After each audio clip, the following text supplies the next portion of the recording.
Menjelang sholat Id, suamiku menyuapkan opor saat aku terbaring sakit. "Habiskan, sayang," bisiknya lembut. Namun, rasa pahit di lidahku seketika menyadarkanku pada satu kenyataan, bahwa selama ini dia sengaja meracuniku demi hidup bersama selingkuhannya. Senyum manisnya adalah maut bagi nyawaku. Sebelum cerita dimulai, silakan tulis di kolom komentar dari daerah mana teman-teman menonton. Jangan lupa like dan subscribe agar channel ini semakin berkembang dan mempersembahkan cerita yang lebih menarik lagi. Pagi ini adalah Hari Raya Idul Fitri. Hari di mana semua orang bermaaf-maafan, berkumpul bersama keluarga, dan menikmati hidangan khas Lebaran. Namun, pemandangan indah itu sama sekali tidak berlaku untukku. Di saat semua orang di luar sana mengenakan pakaian terbaik mereka dengan wajah berseri-seri, aku justru terbaring lemah di atas ranjang kamar tidur kami yang terasa sedingin es. Sudah hampir sebulan lamanya tubuhku seolah menolak untuk diajak kompromi. Awalnya hanya rasa mual biasa, pusing yang sering datang tiba-tiba, dan rasa lelah yang luar biasa hebat. Aku mengira itu hanya masuk angin atau kelelahan karena terlalu sibuk mengurus rumah dan anakku. Namun, hari demi hari, kondisiku semakin memburuk. Berat badanku turun drastis, kulitku pucat pasi, dan rambutku mulai rontok setiap kali aku menyisirnya. Aku sudah beberapa kali diajak pergi ke klinik oleh suamiku, tetapi dokter hanya mengatakan bahwa aku mengalami kelelahan kronis dan asam lambung yang parah. Mereka memberiku obat-obatan yang setiap hari rutin aku minum, tetapi anehnya, tidak ada satupun dari obat itu yang membuat kondisiku membaik. Justru, setiap kali aku meminum obat atau memakan makanan yang disiapkan oleh suamiku, perutku terasa seperti diaduk-aduk dan tenggorokanku seolah terbakar. Pintu kamar perlahan terbuka, membuyarkan lamunanku. Suamiku melangkah masuk dengan senyum yang begitu menawan. Dia sudah rapi mengenakan baju koko berwarna putih bersih, lengkap dengan peci hitam yang bertengger di kepalanya. Wangi parfum yang sangat kukenal menyeruak memenuhi ruangan, menyamarkan bau obat-obatan yang selama beberapa minggu ini menjadi teman setiaku. Di tangannya, dia membawa sebuah mangkuk kaca yang mengepulkan asap tipis. Aroma gurih dari santan, ayam, dan rempah-rempah langsung menusuk hidungku. Itu adalah opor ayam, hidangan wajib yang selalu aku masak setiap kali Lebaran tiba. Tahun ini, karena aku tidak berdaya di atas kasur, ibu mertuaku yang memasaknya. "Sayang, kamu sudah bangun," sapanya dengan nada suara yang begitu lembut, nyaris seperti sebuah bisikan yang memanjakan telinga. Dia berjalan mendekati ranjang, menarik sebuah kursi kecil, lalu duduk tepat di sampingku. Tatapan matanya terlihat begitu penuh perhatian, menyiratkan kekhawatiran yang mendalam melihat kondisiku. Aku mencoba memaksakan sebuah senyuman, meski bibirku terasa kaku dan kering. "Iya, Mas." Suara takbirnya sangat jelas dari sini. "Aku sedih sekali tahun ini tidak bisa ikut sholat Id ke masjid bersama kamu dan anak kita," ucapku dengan suara yang serak dan parau. Tenggorokanku terasa sangat sakit hanya untuk mengeluarkan beberapa patah kata. Suamiku meletakkan mangkuk opor itu di atas nakas di sebelah ranjang, lalu mengulurkan tangannya untuk mengusap keningku dengan sayang. Sentuhannya terasa hangat, sebuah sentuhan yang selama bertahun-tahun pernikahan kami selalu berhasil membuatku merasa aman dan dicintai. "Tidak apa-apa, sayang. Kamu sedang sakit. Allah pasti mengerti. Yang paling penting sekarang adalah kesehatanmu.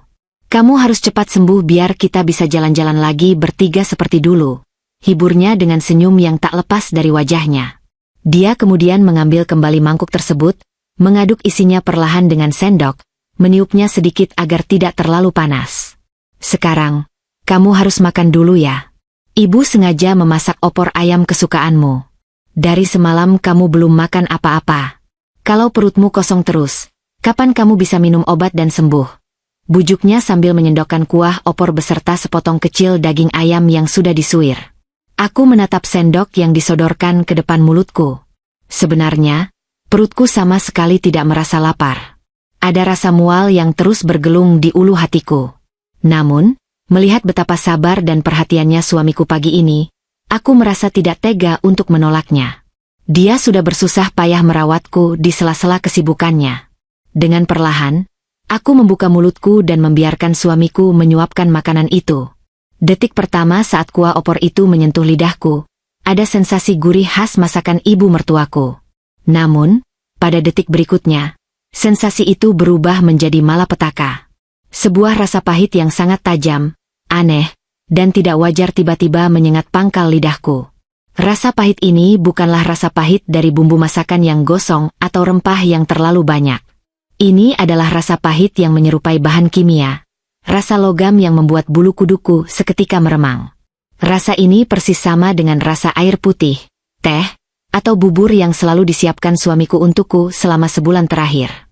Rasa aneh yang selalu aku abaikan karena aku berpikir lidah orang sakit memang selalu terasa pahit.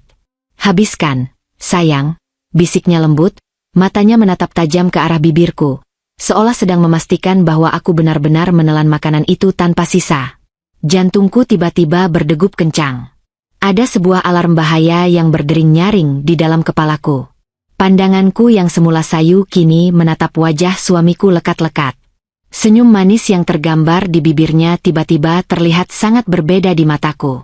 Itu bukan senyum penuh kasih sayang, melainkan sebuah seringai yang disembunyikan dengan sangat rapi. Ingatan-ingatan kecil selama beberapa minggu terakhir tiba-tiba berkelebat cepat di dalam benakku layaknya sebuah film yang diputar ulang. Aku ingat bagaimana dia selalu bersikeras menyeduhkan teh hangat untukku setiap malam sebelum tidur, dan melarangku meminta tolong pada asisten rumah tangga kami. Aku ingat bagaimana dia selalu mengawasi saat aku meminum obat, menatap leherku dengan tatapan aneh untuk memastikan pil itu benar-benar tertelan. Aku juga ingat sebuah pesan masuk di ponselnya minggu lalu yang tidak sengaja terbaca olehku saat layar ponselnya menyala di tengah malam. Pesan dari sebuah nomor tanpa nama yang hanya bertuliskan, "Berapa lama lagi? Aku sudah tidak sabar."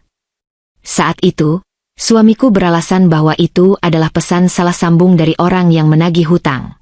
Kini, rasa pahit di lidahku seolah merangkai semua kepingan teka-teki itu menjadi sebuah gambar yang mengerikan. Dia tidak sedang merawatku. Selama ini dia meracuniku. Secara perlahan. Sedikit demi sedikit agar tidak menimbulkan kecurigaan. Kepanikan mulai mencekik leherku, tetapi aku tahu aku tidak boleh gegabah. Jika aku meludahkannya sekarang dan menuduhnya, aku tidak punya bukti. Aku lemah dan tidak berdaya, sedangkan dia bisa saja melakukan hal yang lebih nekat saat ini juga. Dengan sisa tenaga dan kemampuan akting yang kumiliki, aku memaksakan otot leherku untuk bergerak seolah sedang menelan. Padahal aku menahan kuah dan daging ayam itu di bawah lidahku. "Enak?" tanyanya dengan nada yang terdengar penuh harap. Aku mengangguk pelan, memaksakan seulas senyum tipis sambil menutup mulutku rapat-rapat. "Enak, Mas." Tapi tiba-tiba perutku mual sekali. "Aku butuh air hangat," desisku dengan suara tertahan. Alis suamiku sedikit berkerut, tampak sedikit kecewa karena aku menolak suapan berikutnya. "Mual lagi? Ya sudah, aku ambilkan air hangat ke dapur dulu ya. Kamu tunggu di sini sebentar. Jangan kemana-mana," ucapnya. Dia meletakkan mangkuk itu kembali ke atas nakas, bangkit dari kursi, dan berjalan keluar kamar. Begitu sosoknya menghilang di balik pintu dan derap langkahnya terdengar menjauh, aku langsung meraih tisu dari atas nakas. Aku memuntahkan semua makanan yang kusembunyikan di dalam mulutku ke dalam gumpalan tisu tersebut, lalu meremasnya kuat-kuat dan menyembunyikannya di dalam saku celana piyamaku. Dadaku naik turun dengan cepat, napasku terengah-engah. Keringat dingin mulai membasahi pelipisku. Fakta bahwa pria yang tidur di sampingku setiap malam, pria yang mengucap janji suci di hadapan ayahku, adalah orang yang menginginkan nyawaku, membuat duniaku runtuh seketika. Aku harus mencuci mulutku. Aku tidak tahu racun apa yang dia gunakan, tetapi aku harus membersihkan sisa-sisa rasa pahit ini. Dengan tubuh gemetar, aku memaksakan diri turun dari ranjang. Kakiku terasa seperti jeli, tidak mampu menopang berat badanku sendiri. Aku berpegangan pada pinggiran kasur, lalu merambat ke dinding menuju kamar mandi yang ada di dalam kamar kami. Langkahku gontai, pandanganku berkunang-kunang, tetapi dorongan untuk bertahan hidup memberiku kekuatan yang tidak terduga.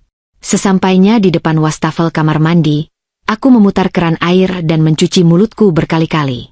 Aku menyikat gigiku dan lidahku sampai terasa perih, berusaha menghilangkan sisa-sisa zat mematikan itu. Saat aku mengangkat wajahku dan menatap cermin, aku melihat pantulan diriku yang begitu menyedihkan. Wajahku tirus, mataku cekung dengan lingkaran hitam yang pekat, dan bibirku pucat. Aku terlihat seperti mayat hidup. Inilah yang dia inginkan. Dia ingin aku mati secara perlahan agar terlihat seperti kematian karena sakit wajar. Tiba-tiba, telingaku menangkap suara langkah kaki yang kembali mendekat ke arah kamar. Namun, langkah itu berhenti di lorong depan. Suara suamiku terdengar, tidak terlalu keras, tetapi cukup jelas untuk ditangkap oleh pendengaranku karena suasana rumah yang masih sepi. Dia sedang berbicara di telepon. Aku menahan napasku, mendekatkan telingaku ke daun pintu kamar mandi yang sedikit terbuka. Iya, sayang. Kamu sabar sedikit lagi ya. Suara suamiku terdengar sangat berbeda. Tidak ada kelembutan yang dibuat-buat seperti saat berbicara denganku tadi. Suaranya penuh gairah dan antisipasi. Kondisinya sudah sangat lemah. Obatnya bekerja dengan sempurna. Sebentar lagi, rumah ini, dan semua asetnya akan menjadi milik kita. Ibu juga sudah setuju dan membantuku mengatur semuanya. Hari ini dia bahkan sengaja membuatkan opor kesukaannya agar aku bisa mencampurkan dosis terakhirnya. Duniaku seakan berhenti berputar. Udara di sekitarku lenyap. Kakiku kehilangan kekuatannya sama sekali hingga aku merosot jatuh dan duduk di lantai kamar mandi yang dingin. Air mataku mengalir deras tanpa bisa kubendung. Rasanya jauh lebih sakit daripada penyakit yang menggerogoti tubuhku selama sebulan ini. Suamiku dan selingkuhannya. Dan yang lebih menghancurkan hatiku, ibu mertuaku ikut terlibat. Orang tua yang selama ini kuhormati dan kusayangi layaknya ibu kandungku sendiri, ternyata berkomplot dengan putranya untuk menyingkirkanku demi harta peninggalan mendiang ayahku. Iya, aku harus kembali ke kamarnya sekarang. Aku membawakannya air minum. Aku harus pastikan dia menelan suapan berikutnya. Nanti agak siang, aku akan berangkat sholat Id bersama ibu dan anak itu, membiarkannya sendirian di kamar. Kalau beruntung, saat kita pulang dari masjid, kita sudah bisa memanggil bendera kuning. Tawa kecil suamiku terdengar sangat mengerikan di telingaku. Tawa iblis yang berwujud manusia. Aku harus kembali ke kasur. Aku tidak boleh ketahuan. Jika dia tahu aku sudah menyadari semuanya, dia mungkin akan membunuhku dengan cara yang lebih brutal saat ini juga. Dengan sisa tenaga yang kumiliki, aku mengusap air mataku dengan kasar, merangkak keluar dari kamar mandi, dan memanjat kembali ke atas ranjang tepat beberapa detik sebelum pintu kamar dibuka dari luar. Aku memejamkan mata, mengatur napasku agar terlihat seperti orang yang sedang tidur lelap karena kelelahan. Sementara di dalam hatiku, sebuah kobaran api kebencian mulai menyala. Aku bersumpah demi nyawaku dan demi anakku, aku tidak akan membiarkan mereka menang. Aku tidak akan mati semudah yang mereka rencanakan. Suamiku melangkah masuk ke dalam kamar dengan segelas air hangat di tangannya. Aku pura-pura terbangun, mengerjap-ngerjapkan mata dengan lemah. Dia tersenyum lagi, senyum yang kini membuat perutku mual karena rasa jijik yang luar biasa. Dia meletakkan gelas itu di atas meja nakas, tepat di sebelah mangkuk opor yang sudah tercemar racun mematikan. Loh, kok malah tidur lagi? Sayang? Ayo minum air hangatnya dulu. Lalu kita lanjutkan makannya ya. Habis itu kamu bisa minum obat. Bujuknya sambil menyodorkan gelas berisi air putih itu kepadaku. Aku menatap gelas itu sejenak. Jika opor ayam itu sudah dicampur dengan dosis terakhir, seperti yang kudengar dari percakapan teleponnya tadi, bukan tidak mungkin air putih ini juga sudah dia bubuhi sesuatu.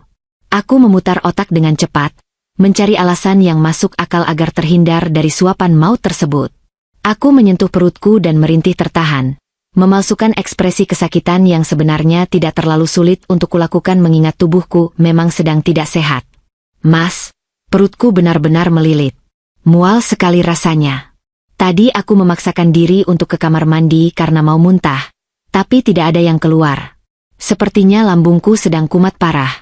Ucapku dengan suara bergetar, berusaha membuat diriku terlihat serapuh mungkin. Raut wajah suamiku berubah, ada kilat kekesalan yang melintas cepat di matanya.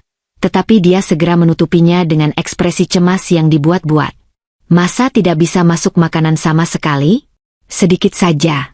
Sayang. Hanya 3 suap. Bagaimana? Aku suapi perlahan-lahan. Desaknya, tangannya kembali meraih mangkuk opor tersebut. Aku menggelengkan kepala dengan lemah, membalikkan badanku memunggunginya, lalu menarik selimut hingga sebatas leher. Maafkan aku, Mas, aku benar-benar tidak sanggup. Perutku menolak. Tolong biarkan aku tidur sebentar saja. Nanti siang setelah perutku lebih enakan, aku janji akan makan sendiri. Kamu siap-siap saja untuk sholat Id. Nanti kamu terlambat, tolakku dengan nada yang memelas. Hening sejenak. Aku bisa merasakan tatapan matanya menembus punggungku. Ada ketegangan di udara, seolah dia sedang mempertimbangkan apakah harus memaksaku saat ini juga atau membiarkanku sesuai dengan saranku. Beberapa detik kemudian, aku mendengar dia menghela napas panjang. Sebuah helaan napas yang terdengar lebih seperti bentuk rasa frustrasi daripada bentuk rasa kasihan. Ya sudah kalau begitu. Kamu istirahat yang tenang ya. Aku, ibu, dan anak kita akan berangkat ke masjid sekarang. Makanan dan air minumnya aku taruh di meja sini. Nanti kalau kamu bangun dan merasa lapar, kamu harus paksakan makan ya, sayang. Ucapnya sambil mengelus rambutku dari belakang. Sentuhan tangannya di kepalaku membuatku ingin menjerit marah. Tetapi aku menahannya dengan menggigit bibirku kuat-kuat di balik selimut. Iya, Mas. Hati-hati di jalan. Titip anak kita ya. Balasku lirih tanpa berbalik menatapnya. Aku mendengar langkah kakinya menjauh, diikuti dengan suara pintu kamar yang ditutup. Aku tetap tidak bergerak, menunggu selama beberapa menit untuk memastikan dia benar-benar telah pergi. Dari luar kamar, sayup-sayup aku mendengar suara ibu mertuaku yang sedang berbicara dengan suamiku, memerintahkannya untuk bergegas karena waktu sholat Id akan segera tiba. Kemudian, terdengar suara anakku yang memanggil ayahnya dengan riang gembira. Suara tawa anakku yang baru berusia 5 tahun itu membuat hatiku mencelos. Dia begitu polos, tidak tahu menahu bahwa ayah kandungnya sedang berusaha membunuh ibunya. Membayangkan anakku dirawat oleh perempuan gila harta itu, dan seorang pembunuh berdarah dingin membuatku dilanda kepanikan yang luar biasa. Tidak, aku tidak akan membiarkan anakku bernasib buruk. Suara pintu utama rumah ditutup dengan suara debuman pelan, disusul dengan suara mesin mobil yang dihidupkan dan perlahan menjauh dari halaman. Rumah tiba-tiba menjadi sangat sunyi, hanya menyisakan gema takbir dari kejauhan. Ini adalah kesempatanku. Aku menyingkap selimut dengan cepat dan memaksakan diri untuk bangun. Rasa pusing langsung menyerang kepalaku, membuat pandanganku berputar, tetapi aku mengabaikannya. Waktuku tidak banyak. Aku harus mencari bukti. Jika aku ingin selamat dan memenjarakan mereka, aku tidak bisa hanya mengandalkan tuduhan kosong. Aku butuh bukti nyata bahwa suamiku menyimpan racun di dalam rumah ini. Aku segera bergegas menuju meja kerja suamiku yang terletak di sudut kamar kami. Tanganku yang gemetar mulai membuka laci meja satu persatu. Laci pertama berisi dokumen-dokumen pekerjaan biasa. Laci kedua berisi alat tulis dan beberapa kabel pengisi daya. Semuanya terlihat normal. Aku beralih ke lemari pakaian. Aku menggeledah setiap saku celana, jaket, dan jas miliknya. Nihil. Tidak ada apa-apa di sana. Keringat dingin mulai bercucuran menuruni leherku. Kelemahan tubuhku membuat napasku tersengal-sengal. Aku berhenti sejenak, mencoba menenangkan diri dan berpikir secara logis.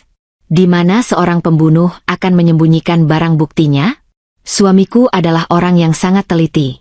Dia tidak akan meletakkan barang berbahaya sembarangan, apalagi di tempat yang mudah dijangkau oleh anak kami atau olehku saat aku sedang bersih-bersih rumah. Mataku tertuju pada tas kerja kulit berwarna hitam yang selalu dia bawa setiap hari ke kantor. Tas itu diletakkan di atas kursi di dekat lemari. Aku meraih tas itu dan membuka resletingnya. Di dalamnya terdapat laptop, buku agenda, dan beberapa map. Aku merogoh setiap saku kecil di dalam tas tersebut. Tanganku menyentuh sesuatu yang keras di saku tersembunyi yang ada di bagian paling bawah tas. Aku menarik benda itu keluar. Sebuah ponsel tua. Ponsel jenis lama yang bukan merupakan ponsel pintar yang biasa dia gunakan sehari-hari. Inilah ponsel rahasia yang dia gunakan untuk berkomunikasi dengan selingkuhannya tadi. Tanganku gemetar saat menekan tombol daya. Ponsel itu menyala. Layarnya tidak dikunci dengan kata sandi. Sebuah kecerobohan kecil yang sangat menguntungkanku. Aku segera membuka kotak masuk pesan. Hatiku terasa seperti diiris sembilu saat membaca deretan pesan menjijikan antara suamiku dan kontak yang diberi nama, sayangku. Pesan-pesan itu berisi tentang rencana mereka setelah aku mati. tentang bagaimana mereka akan menjual rumah peninggalan orang tuaku ini, dan tentang liburan yang akan mereka lakukan. Namun, mataku tertuju pada satu pesan yang dikirim oleh suamiku 3 hari yang lalu. Serbuknya tinggal sedikit. Aku simpan sisa dosisnya di dalam kotak obat P3K di bagasi mobil. Ibu bilang jangan dicampur dengan air panas karena warnanya akan berubah keruh. Campur saja di makanan bersantan atau teh hangat. Ya Tuhan! Kotak obat P3K di bagasi mobil.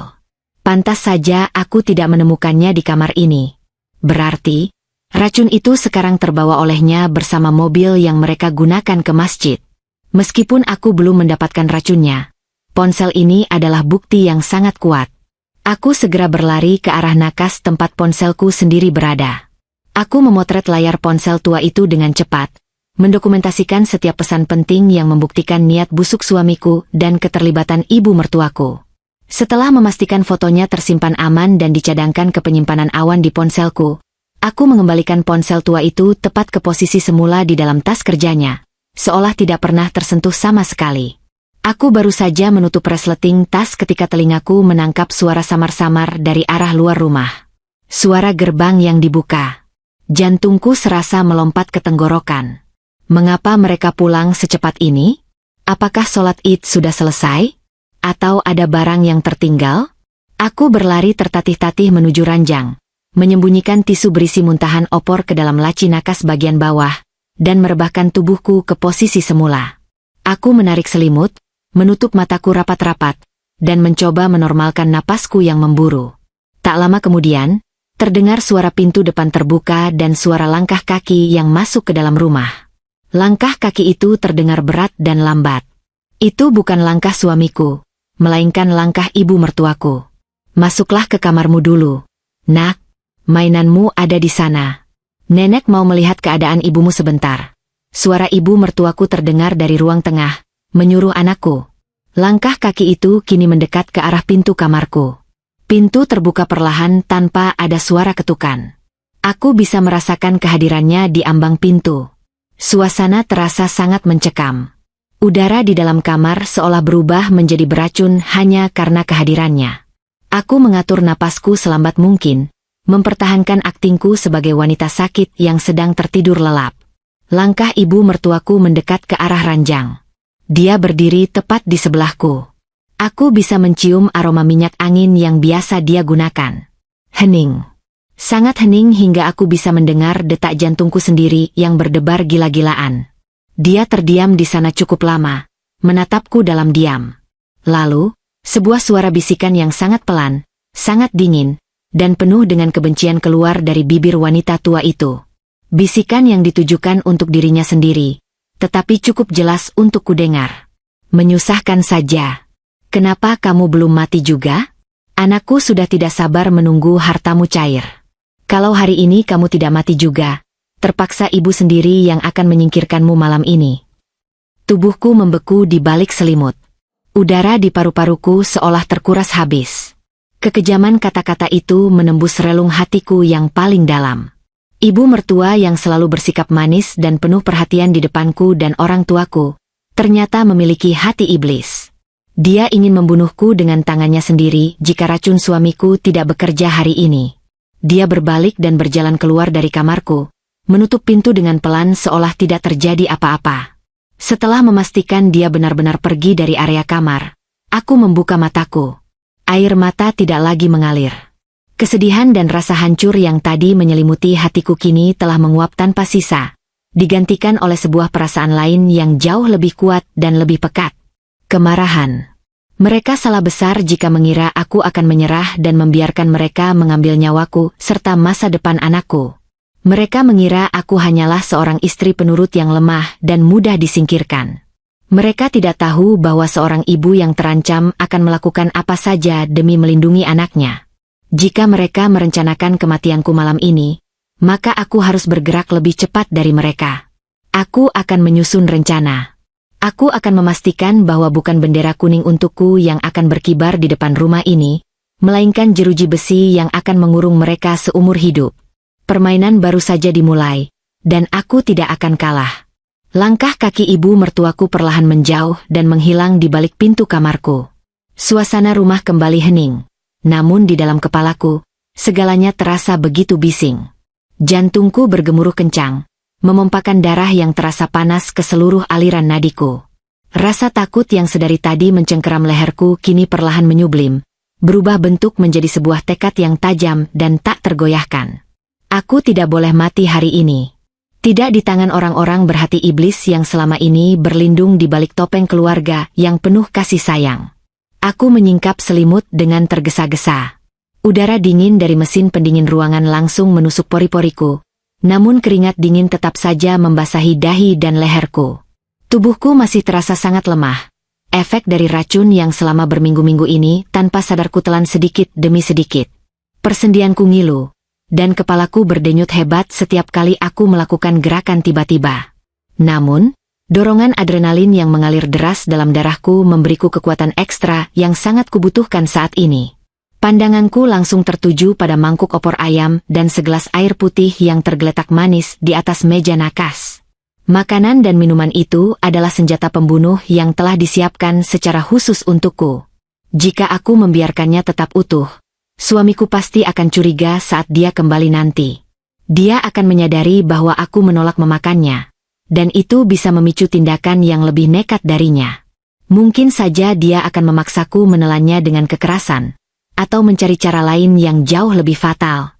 Aku harus melenyapkan bukti itu, sekaligus meyakinkan mereka bahwa aku telah memakan umpan yang mereka berikan. Dengan tangan yang masih sedikit gemetar, aku meraih mangkuk opor yang sudah mulai mendingin itu. Aroma gurih santan yang sebelumnya selalu menggugah selera kini membuat perutku bergejolak hebat, memicu rasa mual yang luar biasa.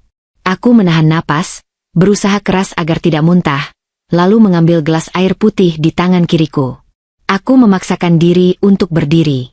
Kakiku terasa seperti kapas, tidak berpijak dengan sempurna di atas lantai marmer kamarku. Aku berpegangan pada pinggiran meja nakas sejenak, menyeimbangkan tubuhku, sebelum akhirnya melangkah tertatih-tatih menuju kamar mandi yang ada di dalam kamar. Begitu sampai di dalam kamar mandi, aku segera menuangkan seluruh isi mangkuk opor itu ke dalam lubang kloset. Kuah santan yang kental, suiran daging ayam, dan entah racun mematikan jenis apa yang ada di dalamnya, semuanya meluncur turun tak bersisa. Aku menyiramnya berkali-kali hingga air di dalam kloset kembali jernih, memastikan tidak ada sedikit pun jejak minyak atau sisa makanan yang tertinggal di sana. Setelah itu, aku membuang air putih dari dalam gelas ke wastafel. Aku tidak berhenti sampai di situ. Aku tahu suamiku adalah pria yang sangat teliti dan manipulatif. Dia tidak akan mudah tertipu hanya dengan melihat mangkuk yang kosong. Dia pasti akan memeriksa apakah mangkuk itu benar-benar terlihat seperti habis dimakan atau hanya dibuang begitu saja. Oleh karena itu, aku mengambil sedikit air dari keran, mengusapkannya ke bagian dalam mangkuk dan gelas, lalu mengeringkannya dengan tisu toilet agar terlihat seperti sisa kuah yang menempel secara alami setelah makanan dihabiskan. Aku bahkan mengambil sepotong kecil tisu bekas yang sebelumnya kugunakan untuk memuntahkan opor, lalu mengoleskan sedikit noda kuah di bibir gelasku. Semuanya harus terlihat sempurna. Semuanya harus terlihat seolah-olah aku telah menikmati hidangan maut itu dengan lahap. Setelah memastikan semuanya aman, aku kembali ke ranjang dan meletakkan mangkuk serta gelas kosong itu di posisi semula di atas nakas. Napasku tersengal-sengal. Hanya melakukan aktivitas sesederhana itu saja sudah menguras hampir seluruh tenagaku. Aku merebahkan tubuhku kembali di atas kasur, menarik selimut hingga menutupi dadaku, dan memejamkan mata. Beberapa menit kemudian, terdengar suara langkah kaki kecil yang berlari-lari riang di lorong depan kamar. Itu suara anakku. Hatiku langsung mencelos. Suara tawa riangnya yang biasanya menjadi pelipur lara bagiku, kini terdengar bagaikan sayatan pisau yang mengiris hatiku. Dia sama sekali tidak tahu apa yang sedang terjadi. Dia tidak tahu bahwa nenek dan ayahnya sedang merencanakan kematian ibunya sendiri. Pintu kamar terbuka dengan pelan, memunculkan kepala kecil anakku dari balik celah pintu. Mata bulatnya menatapku dengan penuh kepolosan. Di tangannya, dia menggenggam sebuah toples plastik berisi kue nastar. Kue kering kesukaannya setiap kali hari raya Idul Fitri tiba. Ibu sudah bangun?" bisiknya pelan, takut mengagetkanku. Dia melangkah masuk dengan hati-hati, mendekati ranjangku. Aku membuka mata dan memaksakan sebuah senyuman paling tulus yang bisa kuberikan. Ibu sudah bangun. Sayang. Sini. Dekat sama ibu. Panggilku dengan suara serak. Anakku naik ke atas ranjang dan duduk di sebelahku. Dia meletakkan toples kue nastar itu di pangkuannya. Lalu menatap wajahku dengan tatapan sedih. Tangan mungilnya terulur. Menyentuh pipiku yang tirus dan dingin. Ibu masih sakit ya? Ayah bilang ibu harus banyak istirahat biar cepat sembuh. Tadi ayah, nenek, sama aku sudah selesai sholat Id di masjid. Di sana ramai sekali. Ibu, aku rindu jalan-jalan sama ibu. Air mata seketika menggenang di pelupuk mataku. Namun sekuat tenaga aku menahannya agar tidak jatuh. Aku menggenggam tangan kecilnya dan menciumnya berulang kali. Ibu juga rindu jalan-jalan sama kamu. Sayang. Ibu janji. Ibu akan berjuang sekuat tenaga untuk cepat sembuh. Ibu tidak akan kemana-mana. Ibu akan selalu ada untuk kamu. Ucapku sungguh-sungguh, sebuah janji yang kuucapkan bukan hanya untuknya, tetapi juga untuk diriku sendiri. Aku harus hidup demi dia. Jika aku mati, dia akan diasuh oleh dua monster mengerikan itu. Aku tidak rela. Anakku tersenyum cerah mendengar janjiku. Dia lalu membuka tutup toples nastar tersebut dan mengambil sepotong kue. Ibu mau kue nastar? Nenek yang buat loh. Ibu. Rasanya enak sekali. Manis. Tawarnya sambil menyodorkan kue itu ke depan mulutku. Jantungku tiba-tiba berdetak sangat kencang. Kue buatan ibu mertuaku. Tentu saja aku tidak akan memakannya. Meskipun mungkin kue itu tidak beracun dan memang dibuat khusus untuk camilan anakku, aku tidak berani mengambil risiko sedikitpun. Semua makanan dan minuman yang berasal dari tangan suamiku atau ibu mertuaku kini adalah ancaman mematikan bagiku. Terima kasih, sayang. Tapi perut ibu masih terasa penuh. Ibu tadi sudah menghabiskan opor ayam dan minum air putih yang dibawakan ayah. Kamu saja yang makan ya? Habiskan kuenya. Anak pintar. Tolakku dengan halus sambil mengusap rambutnya. Anakku mengangguk patuh. Lalu memasukkan kue itu ke dalam mulutnya sendiri dan mengunyahnya dengan riang. Kami menghabiskan waktu beberapa belas menit berdua di dalam kamar.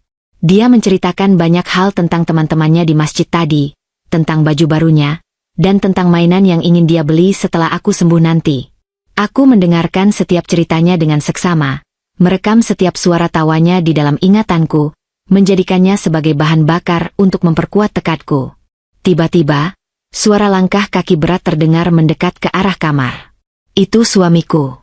Aku segera mengubah ekspresi wajahku, kembali memasang raut wajah kesakitan dan kelelahan. Anakku menoleh ke arah pintu saat suamiku melangkah masuk.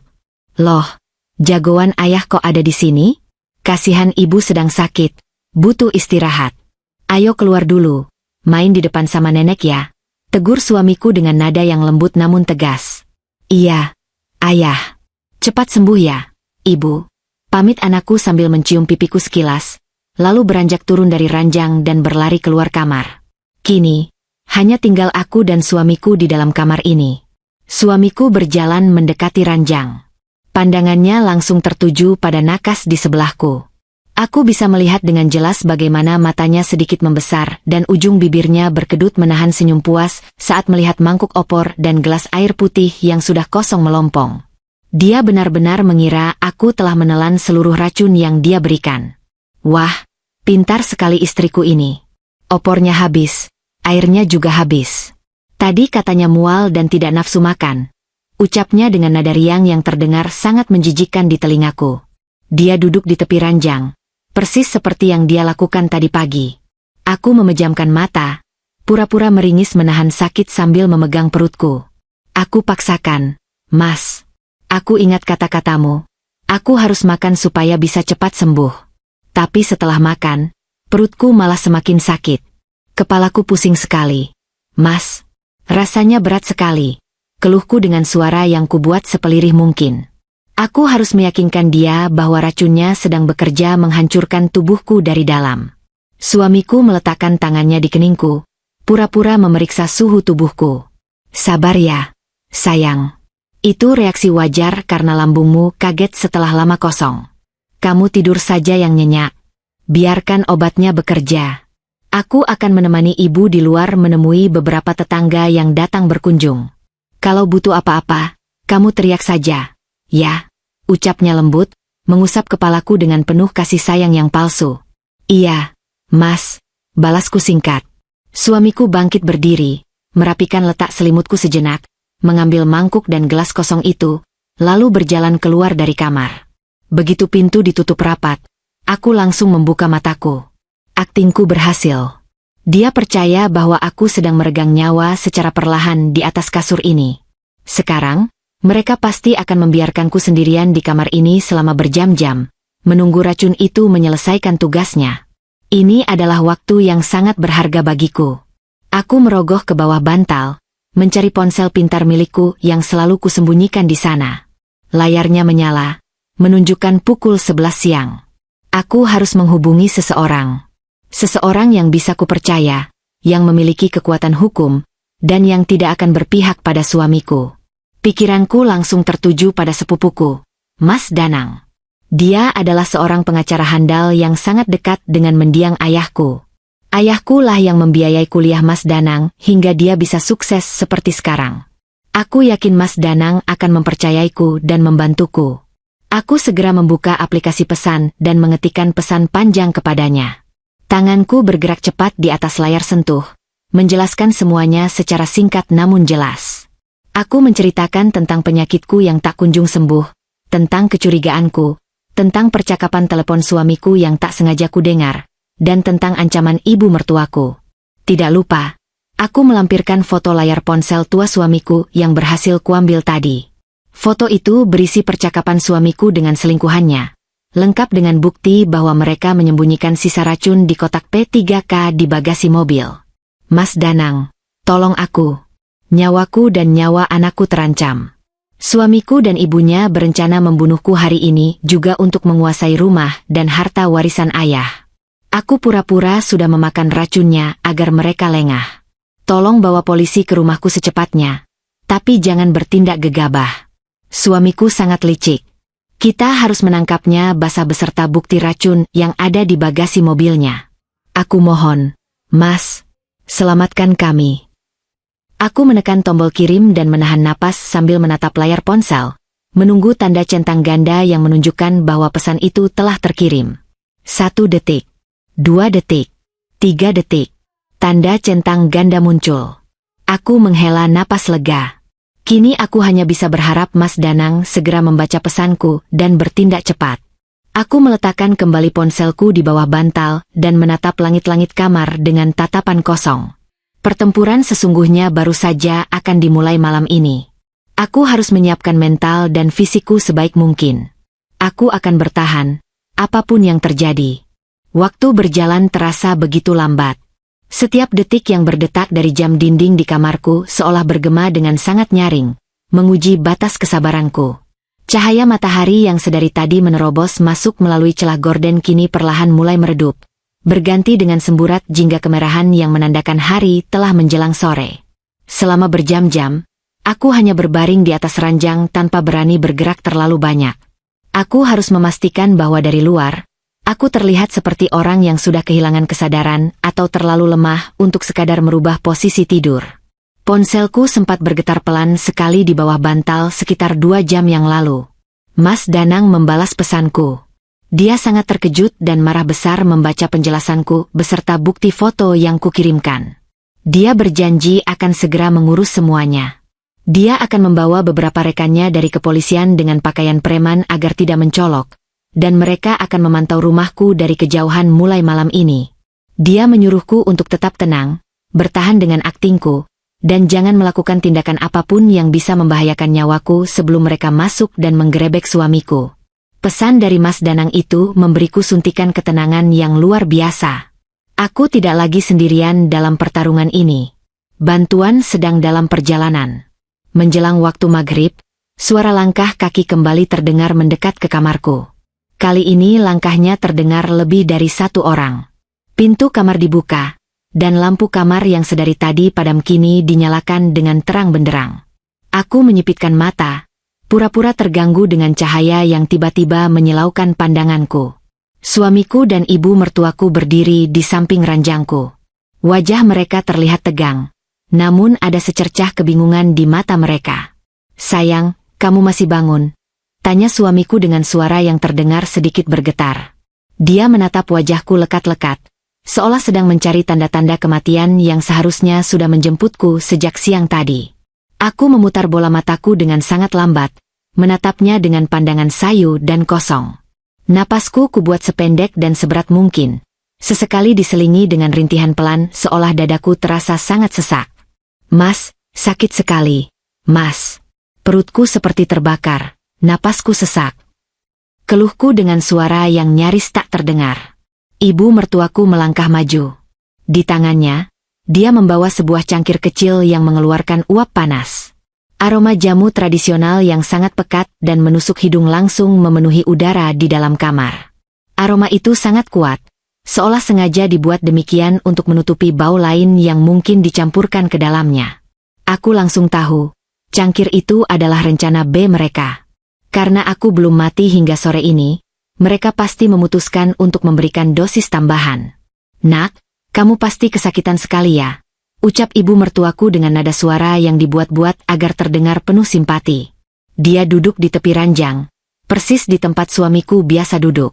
Senyum keibuan yang palsu itu kembali terlukis di wajah keriputnya. "Ini, ibu sengaja buatkan jamu godok khusus untuk meredakan sakit lambungmu. Ini resep turun-temurun dari nenek moyang kita. Dijamin rasa sakitmu akan langsung hilang setelah meminum ini. Ayo, diminum selagi hangat." Jantungku berdegup kencang. Langsung hilang. Yang dia maksud tentu saja adalah kematian. Jika aku meminum jamu itu, rasa sakitku di dunia ini memang akan langsung hilang selamanya. Suamiku ikut membantu dengan mengangkat bantal di bawah kepalaku agar posisiku sedikit lebih tinggi, memudahkan ibu mertuaku untuk meminumkan jamu maut itu kepadaku. "Ayo, sayang. Minum jamunya sedikit demi sedikit. Ibu sudah susah payah merebusnya dari tadi sore khusus untukmu. Kamu mau sembuh kan?" bujuk suamiku dengan wajah memelas yang kini hanya terlihat seperti topeng badut yang mengerikan di mataku. Aku harus mencari cara untuk menolaknya tanpa membuat mereka curiga bahwa aku sudah tahu rencana mereka. Aku menatap cangkir itu dengan tatapan ketakutan yang tidak sepenuhnya palsu. Aroma jamu itu benar-benar membuatku mual. Baunya menyengat sekali. "Bu, aku tidak bisa minum jamu. Perutku pasti akan langsung memuntahkannya kembali," tolakku dengan suara serak, menggelengkan kepala dengan lemah. "Jangan manja." Tiba-tiba nada suara ibu mertuaku sedikit meninggi, membuat senyum palsunya sedikit luntur. Namun sedetik kemudian dia buru-buru menyadarinya dan kembali melembutkan suaranya. "Maksud ibu, jangan manja dengan rasa sakit penyakitmu, nak. Jamu ini memang baunya agak kuat karena rempahnya banyak, tapi khasiatnya luar biasa. Percaya sama ibu. Minum ya, sedikit saja." Dia menyodorkan bibir cangkir itu ke depan mulutku. Suamiku menahan pundakku dari belakang, membuatku sulit untuk bergerak menghindar. Suasana menjadi sangat menegangkan. Jika aku terus menolak, mereka mungkin akan memaksaku dengan menjejali mulutku. Aku harus melakukan sesuatu. Sebuah kecelakaan kecil. Dengan sisa tenaga yang kumiliki, aku mengangkat tangan kananku seolah hendak menerima cangkir tersebut dari tangan ibu mertuaku. Namun, bukannya memegang gagang cangkir itu, aku justru menggerakkan tanganku dengan kaku dan menyentak keras bagian bawah cangkir tersebut. Praang! Cangkir keramik itu terlepas dari tangan ibu mertuaku, jatuh menghantam lantai marmer dan pecah berkeping-keping. Cairan jamu berwarna coklat pekat tumpah berhamburan, membasahi sebagian selimutku dan mengotori lantai di sekitar kaki ibu mertuaku. "Aduh! Maaf, Bu." Tanganku gemetar. Aku tidak sengaja menjatuhkannya. "Maafkan aku," seruku dengan nada panik dan memelas, pura-pura terkejut dengan apa yang baru saja kulakukan. Aku menarik tanganku ke dada dan mulai menangis sesenggukan, menunjukkan betapa rapuh dan tak berdayanya aku. Wajah ibu mertuaku memerah pada menahan amarah. Rahangnya mengeras, dan matanya menatapku dengan kilat kebencian yang tak lagi bisa disembunyikan. Dia pasti sangat marah karena racun berharga yang sudah dia siapkan susah payah kini terbuang sia-sia ke lantai. Suamiku juga terlihat terkejut dan frustrasi. Dia memijat pangkal hidungnya dengan kasar, menghembuskan napas panjang. Astaga! Ibu ini bagaimana sih? Kalau memegang sesuatu yang hati-hati dong. Bentak ibu mertuaku dengan suara yang sangat dingin. Topeng keibuannya akhirnya benar-benar terlepas. Sudah sakit-sakitan, menyusahkan orang, sekarang malah memecahkan barang peninggalan orang. Benar-benar tidak berguna. Ibu, sudah. Jangan dimarahi. Dia kan tidak sengaja. Tangannya memang sedang lemas. Suamiku berusaha menenangkan ibunya, meski aku tahu di dalam hatinya dia juga sama kesalnya. Suamiku kemudian menoleh ke arahku dengan senyum tipis yang dipaksakan. Tidak apa-apa, sayang. Kamu tidak usah menangis. Ibu hanya terkejut saja. Nanti biar asisten rumah tangga yang membersihkannya. Tapi jamunya habis. Bagaimana ini? Tangisku masih berlanjut, memainkan peranku sebaik mungkin. Tidak apa-apa. Nanti aku buatkan teh hangat saja. Sekarang kamu istirahat lagi. Jangan banyak bergerak, ucap suamiku. Dia kemudian menarik tangan ibunya, mengajaknya keluar dari kamar. Ayo, Bu. Biarkan dia istirahat. Kita cari kain pel dulu ke belakang. Ibu mertuaku mendengus kasar sebelum akhirnya berbalik dan melangkah keluar dari kamar dengan langkah menghentak. Suamiku mengikutinya dari belakang, menutup pintu kamar kembali. Begitu mereka berdua keluar, tangisku seketika berhenti. Aku mengusap sisa air mata di pipiku dengan kasar. Aku berhasil menggagalkan rencana mereka untuk yang kedua kalinya hari ini. Namun aku tahu, malam ini akan terasa sangat panjang. Mereka pasti tidak akan berhenti sampai di sini. Sekitar pukul 10 malam, suasana rumah sudah benar-benar sepi. Anakku sudah tertidur lelap di kamar tamu yang ditempati oleh ibu mertuaku. Asisten rumah tangga juga sudah pulang sejak sore tadi. Aku berbaring di kegelapan kamarku, menajamkan pendengaranku. Samar-samar, aku mendengar suara langkah kaki dari lorong depan, menuju ke arah ruang kerja suamiku yang berada tak jauh dari kamarku. Aku segera bangkit, merayap perlahan ke arah pintu kamar, dan menempelkan telingaku di daun pintu. Suara suamiku dan ibu mertuaku terdengar sedang berdebat dengan nada rendah. Kenapa dia kuat sekali sih? Opor itu sudah kucampur dengan dosis yang cukup untuk menumbangkan kerbau, tapi dia cuma mengeluh sesak napas. Dan jamu tadi, dia pasti sengaja menjatuhkannya. Desis ibu mertuaku penuh amarah. Sabar, Bu. Jangan emosi. Mungkin metabolismenya sedang kuat, atau racunnya butuh waktu lebih lama untuk bekerja karena dicampur dengan makanan, balas suamiku. Yang jelas, kita tidak bisa menunda lebih lama lagi. Dia sudah terus-terusan menerorku minta kepastian kapan rumah ini bisa dijual. Lalu apa rencanamu sekarang? Jamu tadi adalah sisa racun terakhir yang ibu punya di dapur, tanya ibunya. Aku akan ambil sisa serbuk racun yang ada di bagasi mobil. Aku simpan di kotak P3K. Aku akan mencampurkannya ke dalam air putihnya malam ini. Begitu dia tertidur pulas, aku akan memaksanya meminumnya. Atau kalau perlu, aku akan mencekiknya dengan bantal dan mengatakan dia terkena serangan jantung. Ancam suamiku dengan suara yang begitu dingin dan datar, membuat darahku seakan membeku mendengarnya. Bagus. Lakukan malam ini juga. Ibu akan berjaga di depan. Pastikan tidak ada suara ribut-ribut yang membangunkan anakmu. Sahut ibu mertuaku menyetujui rencana gila tersebut. Langkah kaki suamiku terdengar menjauh menuju pintu depan rumah.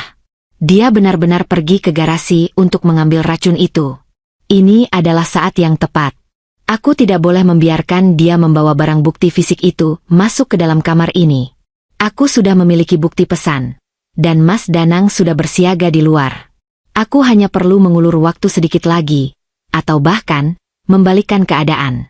Begitu terdengar suara pintu utama ditutup dari luar, aku segera membuka pintu kamarku tanpa menimbulkan suara sedikit pun. Aku melangkah mengendap-endap di lorong rumah yang temaram. Aku harus memastikan ibu mertuaku tidak melihatku. Aku bersembunyi di balik pilar ruang tengah, mengintip ke arah pintu utama. Ibu mertuaku ternyata tidak berjaga di sana. Dia rupanya masuk kembali ke kamar tamu tempat anakku tidur, mungkin untuk memastikan cucunya tidak terbangun. Ini adalah kesempatan emasku. Aku meraih kunci cadangan rumah yang selalu tergantung di dekat lemari pajangan, lalu membuka pintu samping yang menuju langsung ke garasi. Suara engsel pintu terdengar sedikit berderit, membuat jantungku berdetak 2 kali lebih cepat. Aku melangkah keluar menembus kegelapan malam. Garasi mobil kami tidak terlalu terang, hanya diterangi oleh lampu jalanan dari luar pagar. Aku melihat siluet suamiku sedang berdiri di belakang mobilnya, kap bagasi terbuka lebar. Dia terlihat sedang mengaduk-aduk sesuatu di dalam sana. Aku bersembunyi di balik tumpukan pot tanaman hias ibuku yang tak terpakai, mengatur napas agar tidak terdengar olehnya. Suamiku tampak kesal. Dia menutup kap bagasi dengan sedikit bantingan, lalu bergumam sendirian. Sialan, di mana aku menaruh kotak itu? Perasaanku kemarin kusimpan di sini. Dia kemudian berjalan memutar ke pintu kemudi, membuka pintu dan masuk ke dalam mobil untuk mencari di bagian dalam. Inilah saatnya. Saat dia sibuk mencari di bagian depan mobil, aku merayap mendekati bagian belakang mobil. Kap bagasi memang sudah tertutup, tapi aku tahu suamiku jarang menguncinya jika mobil berada di dalam garasi. Aku menekan tuas pembuka dengan sangat pelan, dan kap itu terbuka kembali tanpa suara. Mataku menyapu seluruh isi bagasi dengan cepat. Di pojok paling kanan, terselip di bawah ban serep, aku melihat sebuah kotak putih dengan palang merah di atasnya. Kotak P3K. Dia sengaja menyembunyikannya di tempat yang sulit dijangkau. Aku menarik kotak itu, membukanya dengan tangan bergetar. Di antara perban, obat merah, dan obat sakit kepala, terdapat sebuah botol kaca kecil tak berlabel. Di dalamnya berisi serbuk berwarna putih kekuningan. Ini dia. Ini adalah bukti fisik yang paling kuat. Racun mematikan yang telah menghancurkan hidupku selama sebulan terakhir. Aku segera mengantongi botol kecil itu ke dalam saku piyamaku, lalu menutup kembali kotak P3K dan meletakkannya tepat di posisi semula. Aku kembali menutup kap bagasi secara perlahan hingga terdengar bunyi klik yang sangat pelan. Setelah itu, aku merayap kembali ke balik pot tanaman hias. Tepat pada saat itu, suamiku keluar dari dalam mobil dengan wajah frustrasi. Dia kembali menuju bagasi, membukanya lagi, dan mencari dengan lebih teliti. Aku tidak menunggu lebih lama lagi. Aku segera beringsut masuk kembali melalui pintu samping, menguncinya dari dalam, dan berlari mengendap-endap menuju ruang tamu. Aku melihat keluar jendela. Di seberang jalan, di bawah bayang-bayang pohon besar, terparkir sebuah mobil van berwarna hitam yang tidak pernah kulihat sebelumnya. Seseorang di dalam mobil itu menurunkan sedikit kaca jendelanya, dan sebuah kilatan cahaya kecil seolah memberikan kode kepadaku. Itu Mas Danang dan tim kepolisian. Mereka sudah siap. Aku tersenyum tipis. Air mataku kembali menetes. Namun kali ini bukan air mata kesedihan, melainkan air mata kemenangan. Aku telah mendapatkan semua bukti yang kubutuhkan. Ponsel berisi percakapan rencana pembunuhan, dan racun fisik di dalam sakuku. Sekarang, biarkan suamiku masuk dan mencari racunnya yang hilang. Biarkan dia panik. Malam ini, bukan nyawaku yang akan melayang, melainkan kebebasan mereka yang akan direnggut selamanya. Aku melangkah dengan pasti kembali ke kamarku, siap menyambut akhir dari mimpi buruk ini. Aku merapatkan pintu kamarku dengan sangat perlahan, nyaris tanpa menimbulkan suara sekecil apapun. Jantungku masih berdegup dengan ritme yang liar, memompahkan darah ke seluruh tubuhku dengan kecepatan yang membuat dadaku terasa nyeri. Botol kaca kecil berisi serbuk mematikan itu kini berada aman di dalam saku piyamaku, terasa dingin menyentuh kulitku, seolah menjadi saksi bisu betapa dekatnya aku dengan ambang kematian. Aku segera melangkah tertatih menuju ranjang, membaringkan tubuhku yang gemetar, dan menarik selimut tebal itu hingga menutupi leherku. Aku mengatur napasku yang memburu, mencoba menormalkan kembali debaran jantungku agar terlihat seperti orang yang sedang tertidur pulas akibat kelelahan dan penyakit. Di luar sana, suasana malam terasa semakin mencekam. Tetesan embun mungkin sudah mulai membasahi dedaunan di halaman. Namun di dalam rumah ini, yang terasa hanyalah hawa panas dari sebuah pengkhianatan yang keji. Aku memejamkan mata, menajamkan indera pendengaranku hingga batas maksimal. Tidak butuh waktu lama sampai telingaku menangkap suara bantingan pintu mobil dari arah garasi, disusul dengan langkah kaki yang tergesa-gesa dan kasar memasuki rumah melalui pintu samping yang tadi sengaja tidak kukunci kembali. Itu pasti suamiku. Dari irama langkah kakinya yang berat dan tidak beraturan, aku bisa membayangkan betapa panik dan frustrasinya dia saat ini. Dia pasti sudah menggeledah seluruh isi bagasi mobilnya dan menyadari bahwa senjata andalannya, racun yang selama ini dia gunakan untuk menggerogoti nyawaku secara perlahan, telah lenyap tanpa jejak. Langkah kaki itu bergerak cepat melintasi ruang tengah. Lalu terdengar suara pintu kamar tamu tempat ibu mertuaku berada dibuka dengan sedikit kasar. "Bu! Ibu!" Panggil suamiku dengan suara setengah berbisik namun penuh dengan nada kepanikan yang luar biasa. Terdengar suara ranjang berderit, menandakan ibu mertuaku terbangun dari tidurnya. "Ada apa sih? Kenapa kamu ribut sekali? Nanti cucuku bangun," tegur ibu mertuaku dengan nada kesal. "Barangnya hilang, Bu. Botol serbuk itu tidak ada di dalam kotak P3K.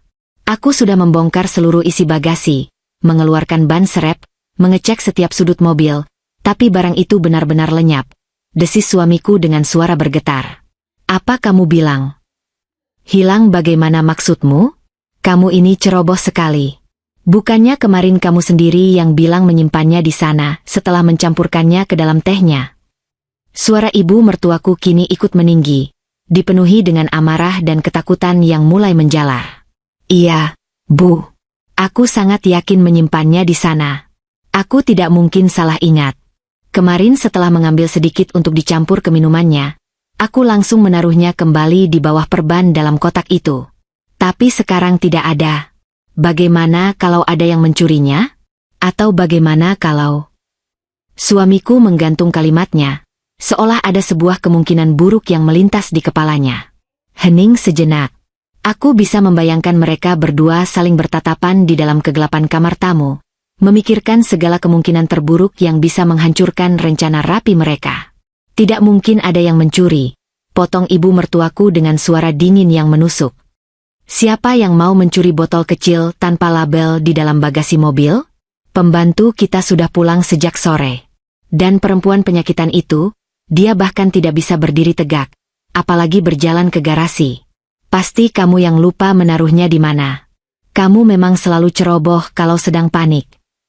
"Tapi, Bu, sungguh aku tidak lupa. Perasaanku sangat tidak enak. Bagaimana kalau rencana kita ketahuan? Dia sudah terus-terusan menagih janji kapan kita bisa menikah resmi dan pindah ke rumah ini. Kalau racun itu tidak ada, bagaimana kita mau menghabisinya malam ini juga?" Suara suamiku terdengar semakin putus asa. Sangat ironis mendengar pria yang selama ini terlihat begitu gagah dan berwibawa di depan orang lain, kini merengek ketakutan seperti anak kecil hanya karena kehilangan alat pembunuhnya. Kembali terdengar keheningan yang cukup lama. Aku menahan napasku di balik selimut, menunggu keputusan apa yang akan diambil oleh dua manusia berhati iblis itu. Apakah mereka akan menyerah dan menundanya?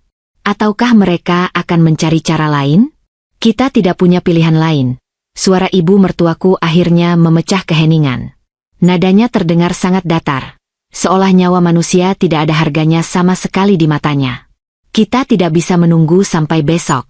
Kalau besok pagi dia masih hidup, keluarga besarnya pasti akan curiga karena penyakitnya tidak kunjung sembuh padahal sudah minum obat terus-terusan. Kita selesaikan malam ini juga. Tanpa racun." "Maksud ibu, kita..." Suamiku tergagap, tidak sanggup meneruskan kalimatnya. "Iya, pakai bantal." Bekap wajahnya sampai dia tidak bisa bernapas. "Toh tubuhnya sudah sangat lemah karena racun yang selama ini kamu berikan. Dia tidak akan punya tenaga untuk melawan. Kalau besok pagi orang-orang bertanya, kita tinggal bilang penyakit lambungnya tiba-tiba merembet ke jantung dan dia terkena serangan jantung saat tidur. Tidak akan ada yang curiga. Keluarga besarnya tahu dia memang sedang sakit parah," jelas ibu mertuaku dengan lancar, seakan dia sudah merencanakan skenario pembunuhan ini sejak lama. Darahku mendidih mendengarnya. Betapa mudahnya mereka merencanakan kematianku. Betapa murahnya nilai nyawaku di mata mereka demi sebuah rumah dan harta warisan peninggalan almarhum ayahku. Tanganku di balik selimut mengepal kuat hingga buku-buku jariku memutih. Kuku-kukuku menancap ke telapak tangan, menyalurkan rasa sakit yang membuatku tetap sadar dan waras. "Tapi, Bu," mencekik langsung dengan bantal, itu berbeda dengan memberinya obat. Aku harus melihat matanya saat dia kehabisan napas." Suara suamiku terdengar gemetar. Ada keraguan dalam nada bicaranya, Bukan karena dia merasa bersalah, melainkan karena dia adalah seorang pengecut. Jangan jadi pengecut, bentak ibu mertuaku tertahan. Kamu mau harta warisannya atau tidak? Kamu mau hidup miskin lagi seperti dulu? Kamu mau selingkuhanmu itu meninggalkanmu karena kamu tidak bisa membelikannya barang-barang mewah? Ingat, rumah ini, tabungannya, aset perusahaannya, semuanya akan jatuh ke tanganmu setelah dia mati. Lakukan sekarang. Ibu akan berjaga di depan pintu kamar. Pastikan kamu menekan bantalnya kuat-kuat dan jangan lepaskan sampai dia benar-benar berhenti bergerak. Kata-kata itu seakan menjadi paku terakhir yang menancap di peti mati pernikahan kami. Tidak ada lagi keraguan di hatiku. Pria ini bukanlah suamiku. Dia hanyalah seorang pembunuh bayaran yang menyamar menjadi pasangan hidupku. Terdengar langkah kaki yang berat dan perlahan keluar dari kamar tamu, berjalan mengarah ke kamarku.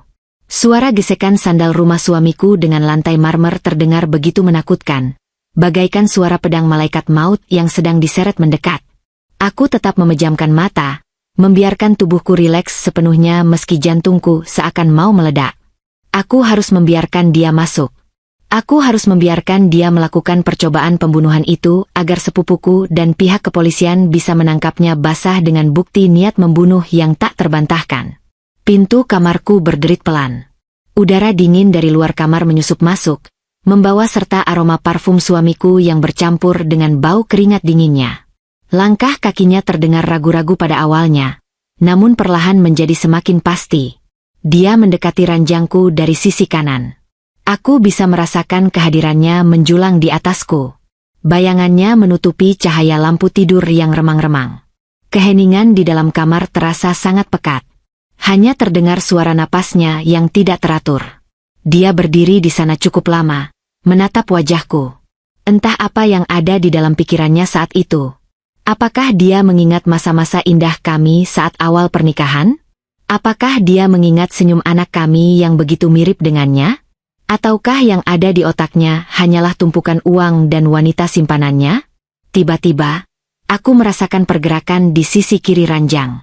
Suamiku perlahan menarik bantal guling yang berada di sebelahku. Terdengar suara kain spray yang bergesekan. Dia memindahkan bantal itu ke tangannya, bersiap untuk menggunakannya sebagai alat pencabut nyawaku. Inilah saatnya.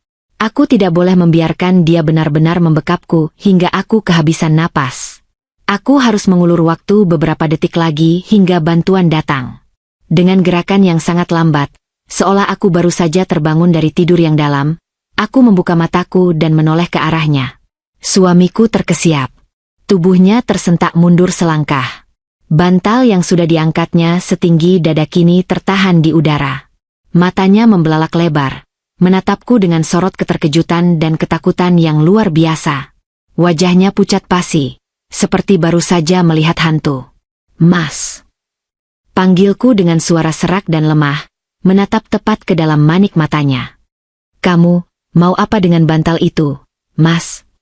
Suamiku tampak membeku. Mulutnya terbuka dan tertutup seperti ikan yang kehabisan air. Namun tidak ada satu patah kata pun yang keluar. Tangannya yang memegang bantal gemetar hebat. Keringat sebesar biji jagung menetes dari pelipisnya.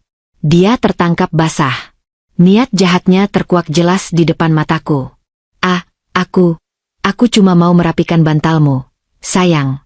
Posisi kepalamu sepertinya kurang nyaman.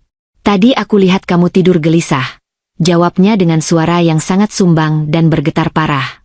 Kebohongan yang sangat bodoh dan tak masuk akal. Aku memaksakan sebuah senyum tipis, senyum yang syarat akan rasa sakit, kekecewaan, dan kepahitan yang mendalam. Merapikan bantal? Atau merapikan jalanmu menuju harta warisanku, Mas? Tanyaku dengan nada suara yang perlahan berubah dari lemah menjadi dingin dan tajam. Mendengar pertanyaanku, raut wajah suamiku berubah drastis. Keterkejutannya tergantikan oleh sebuah kepanikan yang luar biasa. Dia menyadari bahwa aku sudah tahu semuanya. Dia menyadari bahwa aktingku selama seharian ini hanyalah sebuah jebakan. Kepanikan itu dengan cepat berubah menjadi keputusasaan. Dan keputusasaan melahirkan sebuah kenekatan. Kamu sudah tahu. Desisnya dengan mata yang mulai memerah. Rahangnya mengeras. Topeng suami penyayangnya hancur berkeping-keping. Kalau kamu sudah tahu, berarti kamu tidak memberiku pilihan lain. Kamu memang harus mati malam ini juga. Dia mengangkat bantal itu tinggi-tinggi, bersiap untuk menerjang tubuhku dan membekap wajahku dengan seluruh tenaganya. Aku menahan napas, bersiap untuk menahan serangannya sebisa mungkin. Namun, sebelum bantal itu sempat menyentuh wajahku, sebuah suara hantaman keras yang memekakan telinga terdengar dari arah pintu depan rumah. Pintu utama rumah kami didobrak paksa dari luar hingga engselnya jebol dan kayunya berderak patah. Polisi! Jangan bergerak! Angkat tangan! Suara teriakan lantang bergema memenuhi seluruh penjuru rumah, memecah keheningan malam bagaikan petir yang menyambar di siang bolong. Terdengar derap langkah belasan kaki berbatu berat berlarian masuk ke dalam rumah. Ruang tengah seketika dipenuhi oleh cahaya senter yang terang benderang dan suara komando yang tegas. Suamiku terperanjat hebat. Bantal di tangannya terlepas dan jatuh ke lantai. Dia menoleh ke arah pintu kamar dengan wajah yang benar-benar kehilangan warna darah. Tubuhnya bergetar hebat tak terkendali. Rencananya hancur berantakan. Malaikat maut yang tadi hendak dia perintahkan untuk mencabut nyawaku, kini berbalik arah menatap lurus kepadanya dalam wujud para penegak hukum. Ada apa ini? Siapa kalian? Berani-beraninya masuk ke rumah saya. Terdengar suara jeritan panik dan marah dari ibu mertuaku di luar kamar. Namun, jeritan itu segera disusul dengan suara bentakan petugas kepolisian yang memerintahkannya untuk diam dan menyerah. Sepupuku masuk menerobos ke dalam kamarku, diikuti oleh 2 orang petugas kepolisian berpakaian preman dengan senjata yang sudah siaga di tangan mereka. Sepupuku menatap tajam ke arah suamiku yang kini berdiri gemetar di samping ranjang dengan kedua tangan yang perlahan terangkat ke udara. Jangan bergerak. Angkat tanganmu dan mundur perlahan dari ranjang. Bentak salah satu petugas kepolisian sambil menodongkan senjatanya ke arah suamiku. Suamiku tidak berkutik. Dia mundur beberapa langkah hingga punggungnya menabrak lemari pakaian. Wajahnya adalah perwujudan dari sebuah kekalahan yang telak. Ketakutan yang selama ini dia tebarkan kepadaku, kini berbalik meremukkan jiwanya sendiri. Aku hanya berbaring di atas ranjang, menatap pria yang dulu kucintai itu dengan pandangan kosong. Pertunjukannya telah usai. Malam ini, keadilan telah mengambil alih panggung sandiwara memuakan ini, dan aku adalah penonton yang akan memastikan mereka membayar setiap tetes penderitaanku. Lampu utama kamarku dinyalakan dengan sekali sentakan, mengusir kegelapan yang selama beberapa menit terakhir menjadi saksi bisu percobaan pembunuhan yang nyaris merenggut nyawaku. Cahaya terang benderang itu menyoroti setiap sudut ruangan, mempertegas gurat ketakutan yang kini tercetak jelas di wajah suamiku. Dia berdiri mematung dengan punggung menempel erat pada pintu lemari pakaian, kedua tangannya terangkat ke udara dalam posisi menyerah. Napasnya memburu, matanya bergerak liar menatap laras senjata yang diacungkan oleh 2 petugas kepolisian ke arahnya. Bantal yang tadi hendak dia gunakan untuk membekapku tergeletak begitu saja di atas lantai marmer, menjadi barang bukti bisu atas niat kejinya. Dari luar kamar, suara keributan terdengar semakin menjadi-jadi. Ibu mertuaku memberontak, berteriak-teriak histeris, dan memaki para petugas yang menahannya. Lepaskan saya. Kalian tidak tahu berhadapan dengan siapa. Kami ini warga baik-baik. Anak saya itu orang penting. Kalian pasti salah alamat. Lepaskan. Jeritnya dengan suara melengking yang sangat menyakitkan telinga.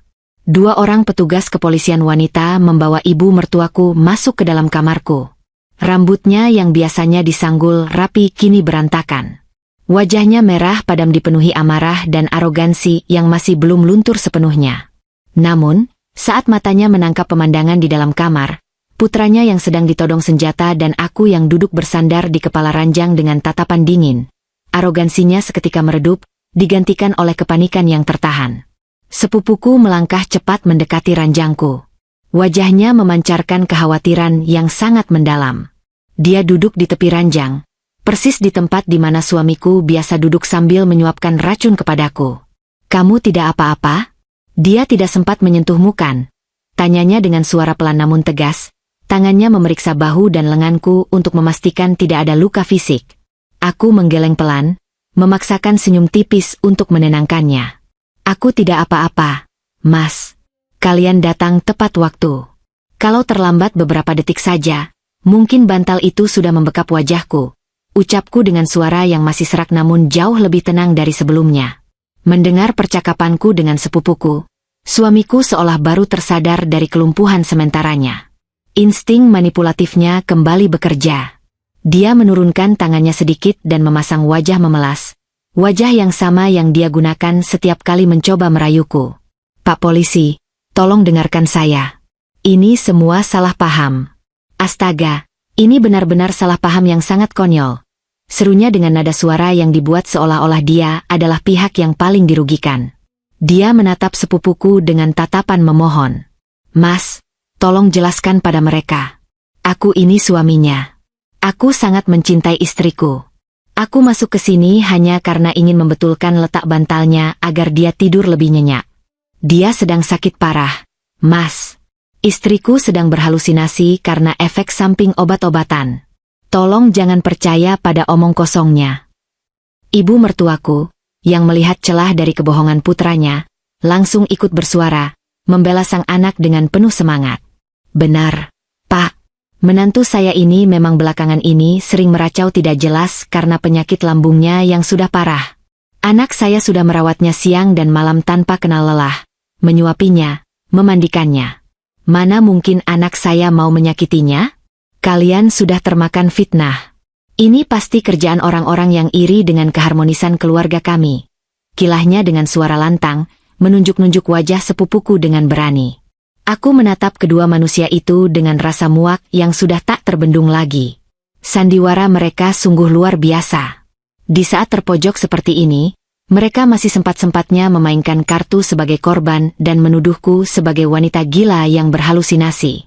Namun, mereka lupa bahwa kali ini, mereka tidak sedang berhadapan dengan istri penurut yang buta karena cinta.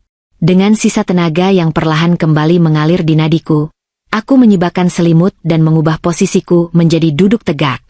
Aku menatap lurus ke arah suamiku, menembus kebohongan di matanya. Berhenti bersandiwara, Mas. Pertunjukannya sudah selesai.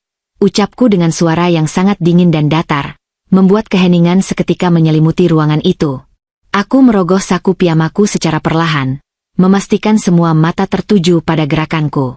Dari dalam saku, aku mengeluarkan botol kaca kecil berisi serbuk putih kekuningan itu. Aku mengangkatnya tinggi-tinggi di bawah cahaya lampu agar mereka semua bisa melihatnya dengan jelas. Mencari ini, Mas? Tanyaku dengan seulas senyum sinis yang mengiris. Raut wajah suamiku seketika pias. Semua warna kehidupan seolah tersedot keluar dari wajahnya. Matanya membelalak lebar, menatap botol kecil di tanganku seolah itu adalah seekor ular berbisa yang siap mematuk matanya. Mulutnya terbuka, namun suaranya tercekat di tenggorokan.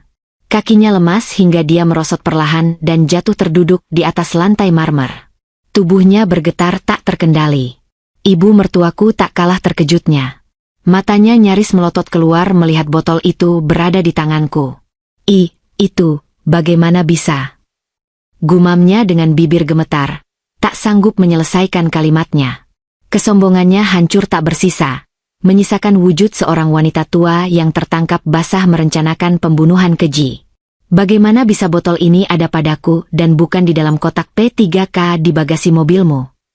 Aku melanjutkan kalimatnya, memutar botol itu di sela-sela jariku.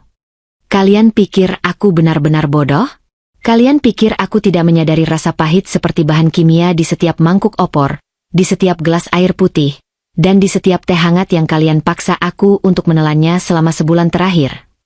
Aku menoleh ke arah salah satu petugas kepolisian berpakaian preman dan menyerahkan botol itu kepadanya. Petugas itu menerimanya dengan hati-hati menggunakan sarung tangan plastik khusus, lalu memasukkannya ke dalam kantong plastik bening bertuliskan, barang bukti. Dan bukan hanya itu bukti yang aku punya, sambungku, menatap suamiku yang kini menundukkan kepalanya dalam-dalam, menutupi wajahnya dengan kedua tangan, tampak meratapi kebodohannya sendiri. Mas, kamu terlalu percaya diri. Kamu lupa menghapus jejak digitalmu. Pesan-pesan mesramu dengan selingkuhanmu yang memanggilmu, sayangku. Rencana kalian untuk menjual rumah peninggalan orang tuaku ini setelah aku mati, dan instruksi jelasmu tentang dosis serbuk beracun ini. Semuanya sudah aku dokumentasikan. Semuanya ada di ponselku. Ponsel tua yang kamu sembunyikan di dasar tas kerjamu itu telah menceritakan semuanya kepadaku. Kalimatku sukses membuat suamiku meraung tertahan. Dia menangis. Bukan tangisan penyesalan karena telah menyakitiku, melainkan tangisan keputusasaan karena rencananya gagal total dan masa depannya kini hancur lebur. Ibu mertuaku memberontak dengan tenaga tersisa, berusaha melepaskan diri dari pegangan polisi. Perempuan jalang. Kamu memang tidak pernah pantas untuk anakku. Seharusnya dari dulu harta warisanmu itu menjadi milik kami secara sah. Kami yang mengurusmu, kami yang merawat rumah ini. Kalau saja racun itu bekerja lebih cepat, malam ini kami sudah bisa berpesta di atas kuburanmu. Teriaknya kalap, memuntahkan seluruh kebencian dan keserakahannya yang selama ini tertutup rapat di balik senyum palsunya. Aku tidak membalas makiannya. Aku hanya menatapnya dengan pandangan iba yang sangat dingin. Betapa menyedihkannya hidup seseorang jika hanya diisi oleh keserakahan hingga tega menghalalkan segala cara. Amankan mereka berdua. Bacakan hak-hak mereka dan bawa segera ke kantor polisi untuk proses penyidikan lebih lanjut. Perintah sepupuku kepada timnya dengan nada tegas. Bukti-bukti ini sudah lebih dari cukup untuk menjerat mereka dengan pasal percobaan pembunuhan berencana dan konspirasi. Para petugas segera bergerak cepat. Mereka memborgol kedua tangan suamiku di belakang punggungnya. Suamiku tidak melawan sedikit pun. Dia bangkit berdiri dengan susah payah. Wajahnya masih terus menunduk, tidak berani sedikit pun menatap mataku. Sementara itu, ibu mertuaku masih terus mengumpat dan meronta saat kedua tangannya juga diborgol. Namun tenaga wanita tua itu tidak ada artinya di hadapan petugas kepolisian yang terlatih. Saat mereka berdua diseret keluar dari kamar, suamiku tiba-tiba menghentikan langkahnya di ambang pintu. Dia menoleh ke arahku perlahan. Mata merahnya menatapku dengan tatapan yang sulit diartikan. Sayang, maafkan aku. Aku khilaf. Aku diguna-guna oleh perempuan itu. Tolong cabut laporanmu. Sayang. Demi anak kita. Ratapnya dengan suara serak, mencoba memainkan kartu terakhirnya. Memanipulasi perasaanku sebagai seorang ibu. Mendengar nama anakku disebut oleh bibir kotornya membuat kemarahanku kembali memuncak. Aku menatapnya tajam, tidak memberikan sedikit pun celah untuk rasa kasihan. Jangan pernah berani menyebut nama anakku dengan mulutmu itu, Mas. Pria yang tega meracuni ibu dari anaknya sendiri tidak pantas disebut sebagai seorang ayah. Kau bukan hilaf, kau melakukannya dengan sadar selama berminggu-minggu. Membusuklah kalian berdua di penjara. Desisku dengan penuh penekanan pada setiap kata. Petugas kepolisian kembali menarik bahunya, memaksanya berjalan keluar dari rumahku selamanya. Suara raungan suamiku dan makian ibu mertuaku perlahan menjauh, tenggelam oleh suara sirine mobil polisi yang meraung-raung di luar sana, memecah kesunyian malam takbiran. Tak lama setelah mereka dibawa pergi, sebuah mobil ambulans tiba di halaman rumahku. Sepupuku telah menghubungi pihak rumah sakit sebelumnya. 2 orang tenaga medis masuk ke dalam kamar dengan membawa tandu dan berbagai peralatan darurat. Mas, tolong anakku. Bisikku kepada sepupuku. Teringat bahwa jagoan kecilku masih tertidur di kamar sebelah. Aku tidak ingin dia terbangun dan melihat keributan ini. Aku tidak ingin masa kecilnya hancur melihat ayah dan neneknya ditangkap polisi. Tenang saja. Aku sudah menyuruh salah satu anggotaku berjaga di depan kamar anakmu sejak awal kami masuk. Dia tidur sangat pulas, tidak mendengar apa-apa. Biar nanti istriku yang datang kemari untuk menjaga dan menemaninya. Fokus saja pada kesehatanmu sekarang. Kamu aman, ujar sepupuku sambil menggenggam tanganku, memberikan tatapan menenangkan yang membuat pertahananku akhirnya runtuh. Air mataku tumpah tak tertahankan. Segala rasa takut, rasa sakit, kekecewaan, dan kepedihan yang selama sebulan ini kupendam sendirian akhirnya mengalir keluar bersama isak tangisku. Aku menangis sejadi-jadinya di pelukan sepupuku. Menangisi pernikahan palsuku, menangisi pengkhianatan pria yang paling kupercaya, dan menangisi diriku sendiri yang hampir saja kehilangan nyawa. Para petugas medis memindahkanku ke atas tandu dengan hati-hati. Mereka segera memasangkan selang oksigen di hidungku dan mengambil sampel darahku untuk mengidentifikasi jenis racun apa yang mengendap di dalam tubuhku, agar mereka bisa memberikan penawar yang tepat. Saat tandu itu didorong keluar kamar, melewati ruang tengah yang berantakan akibat pintu yang didobrak, aku menatap sekeliling rumahku. Rumah peninggalan orang tuaku ini hampir saja menjadi saksi bisu kematianku yang tragis. Namun malam ini, rumah ini justru menjadi saksi bisu kebangkitanku. Saat tubuhku dimasukkan ke dalam ambulans dan pintu belakangnya ditutup, aku memejamkan mata dengan tenang. Perjalanan pemulihan fisik dan mentalku mungkin akan sangat panjang dan menyakitkan. Sidang pengadilan nanti pasti akan menguras banyak tenaga dan emosi. Tapi satu hal yang pasti, aku dan anakku telah selamat dari cengkeraman maut. Masa laluku yang beracun telah berakhir. Dan kini saatnya aku memulai lembaran baru.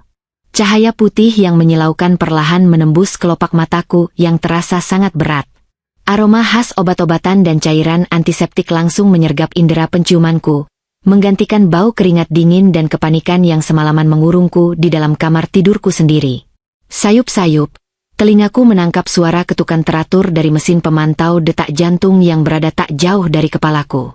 Aku mencoba menggerakkan jari-jariku, dan seketika itu pula aku merasakan sebuah selang infus menancap di punggung tangan kiriku, mengalirkan cairan dingin yang perlahan menjalar ke seluruh pembuluh darahku. Aku telah berada di rumah sakit. Mimpi buruk di rumah peninggalan orang tuaku itu untuk sementara waktu telah tertinggal di belakang sana. Aku membuka mata sepenuhnya dan membiarkan pandanganku menyesuaikan diri dengan terangnya lampu ruangan. Ruang perawatan ini terasa begitu sepi dan tenang. Dindingnya berwarna putih bersih, kontras dengan kengerian yang baru saja kulewati. Di sebelah kananku, sebuah jendela kaca besar menampilkan langit pagi yang mulai benderang. Sinar matahari pagi mengintip malu-malu, membawa secercah kehangatan yang sudah lama tidak kurasakan. Entah sudah berapa lama aku tertidur akibat pengaruh obat penenang yang diberikan oleh petugas medis di dalam ambulans semalam. Tubuhku masih terasa sangat lemah, nyaris tak bertenaga, tetapi anehnya, beban berat yang selama ini menghimpit dadaku seolah telah terangkat sepenuhnya. Aku bernapas dengan lega, sebuah kemewahan yang hampir dirampas dariku oleh suamiku sendiri. Pintu kamar perlahan terbuka, memunculkan sosok seorang dokter parubaya dengan jas putih kebesarannya, diikuti oleh seorang perawat yang membawa papan catatan medis. Dokter itu tersenyum ramah saat melihat mataku sudah terbuka. Beliau melangkah mendekati ranjangku, memeriksa selang infus, dan melihat angka-angka yang tertera pada monitor di sebelahku. "Selamat pagi, Ibu. Syukurlah Anda sudah sadar. Bagaimana perasaan Anda pagi ini? Apakah masih ada rasa mual atau sesak napas yang mengganggu?" Sapa dokter tersebut dengan suara yang tenang dan menyejukkan. Aku mencoba membasahi bibirku yang kering sebelum menjawab.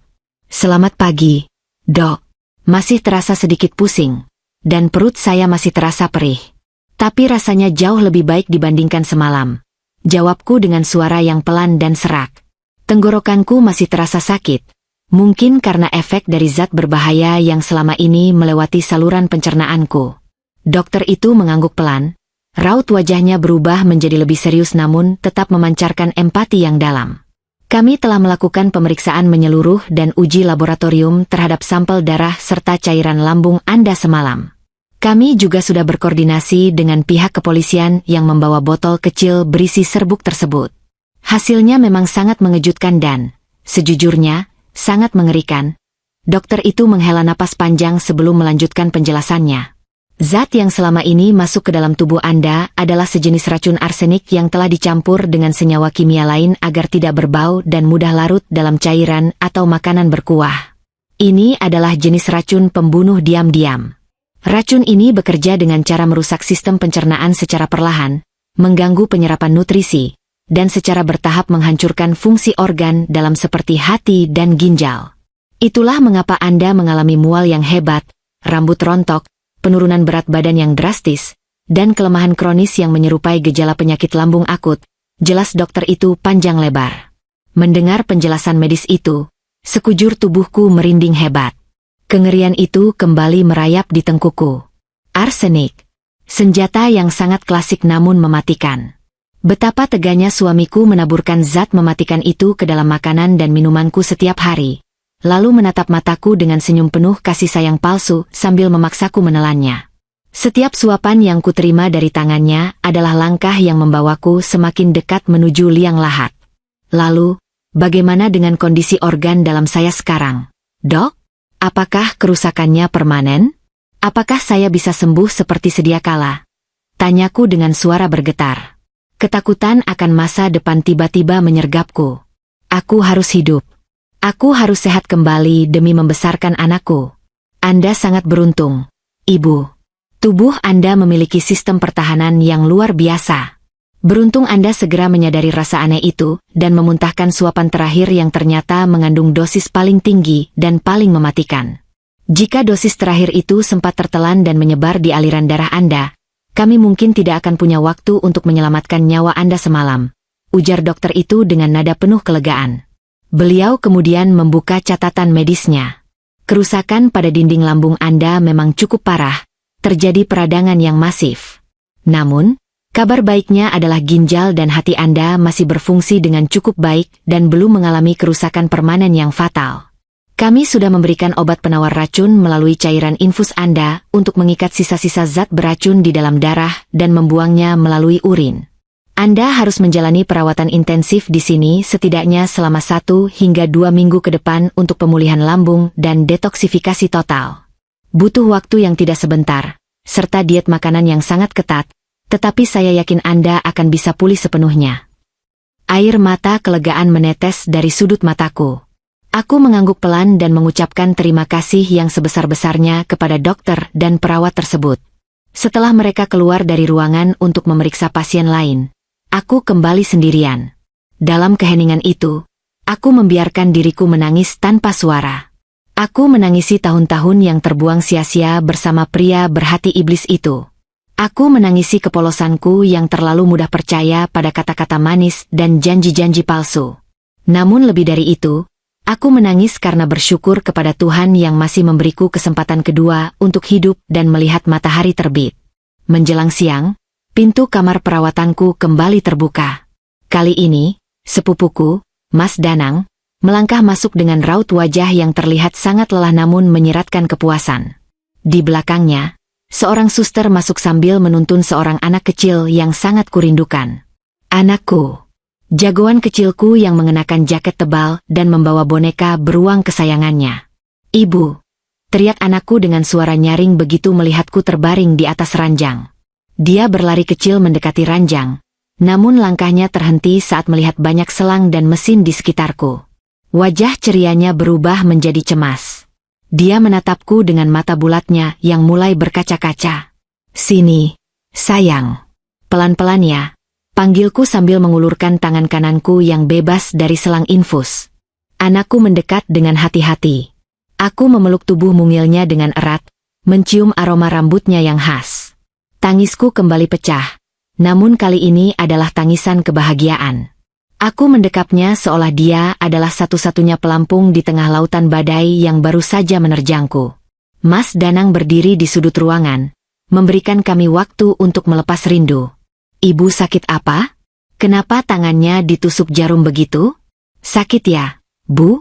Tanya anakku dengan polosnya. Jari mungilnya menunjuk ke arah perban di punggung tanganku. Aku mengusap air mataku dan tersenyum menatap wajahnya. Ibu tidak apa-apa, sayang. Ini obat supaya ibu cepat sembuh.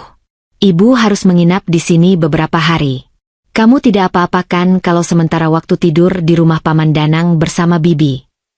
Anakku mengangguk patuh, namun kemudian dia menoleh ke arah pintu seolah mencari seseorang. Ibu, ayah sama nenek kemana? Semalam waktu aku bangun di rumah Paman Danang, ayah sama nenek tidak ada. Kata Bibi, mereka pergi jauh. Mereka pergi kemana? Bu, kok tidak pamit sama aku? Tanyanya dengan raut wajah kebingungan. Pertanyaan itu meluncur begitu saja dari bibir mungilnya, menghujam tepat di jantungku. Bagaimana aku harus menjelaskan kepada anak berusia 5 tahun bahwa ayah dan neneknya sedang mendekam di balik jeruji besi karena mencoba membunuh ibunya? Aku tidak ingin menanamkan benih kebencian atau merusak masa kecilnya dengan kenyataan yang terlalu brutal dan mengerikan. Aku harus mencari kalimat yang tepat. Aku menarik napas panjang, menatap mata Mas Danang sejenak untuk meminta dukungan, lalu kembali menatap anakku. Sayang, dengarkan ibu baik-baik ya. Ayah dan nenek, mereka sedang dihukum. Mereka melakukan sebuah kesalahan yang sangat besar, kesalahan yang melanggar aturan negara.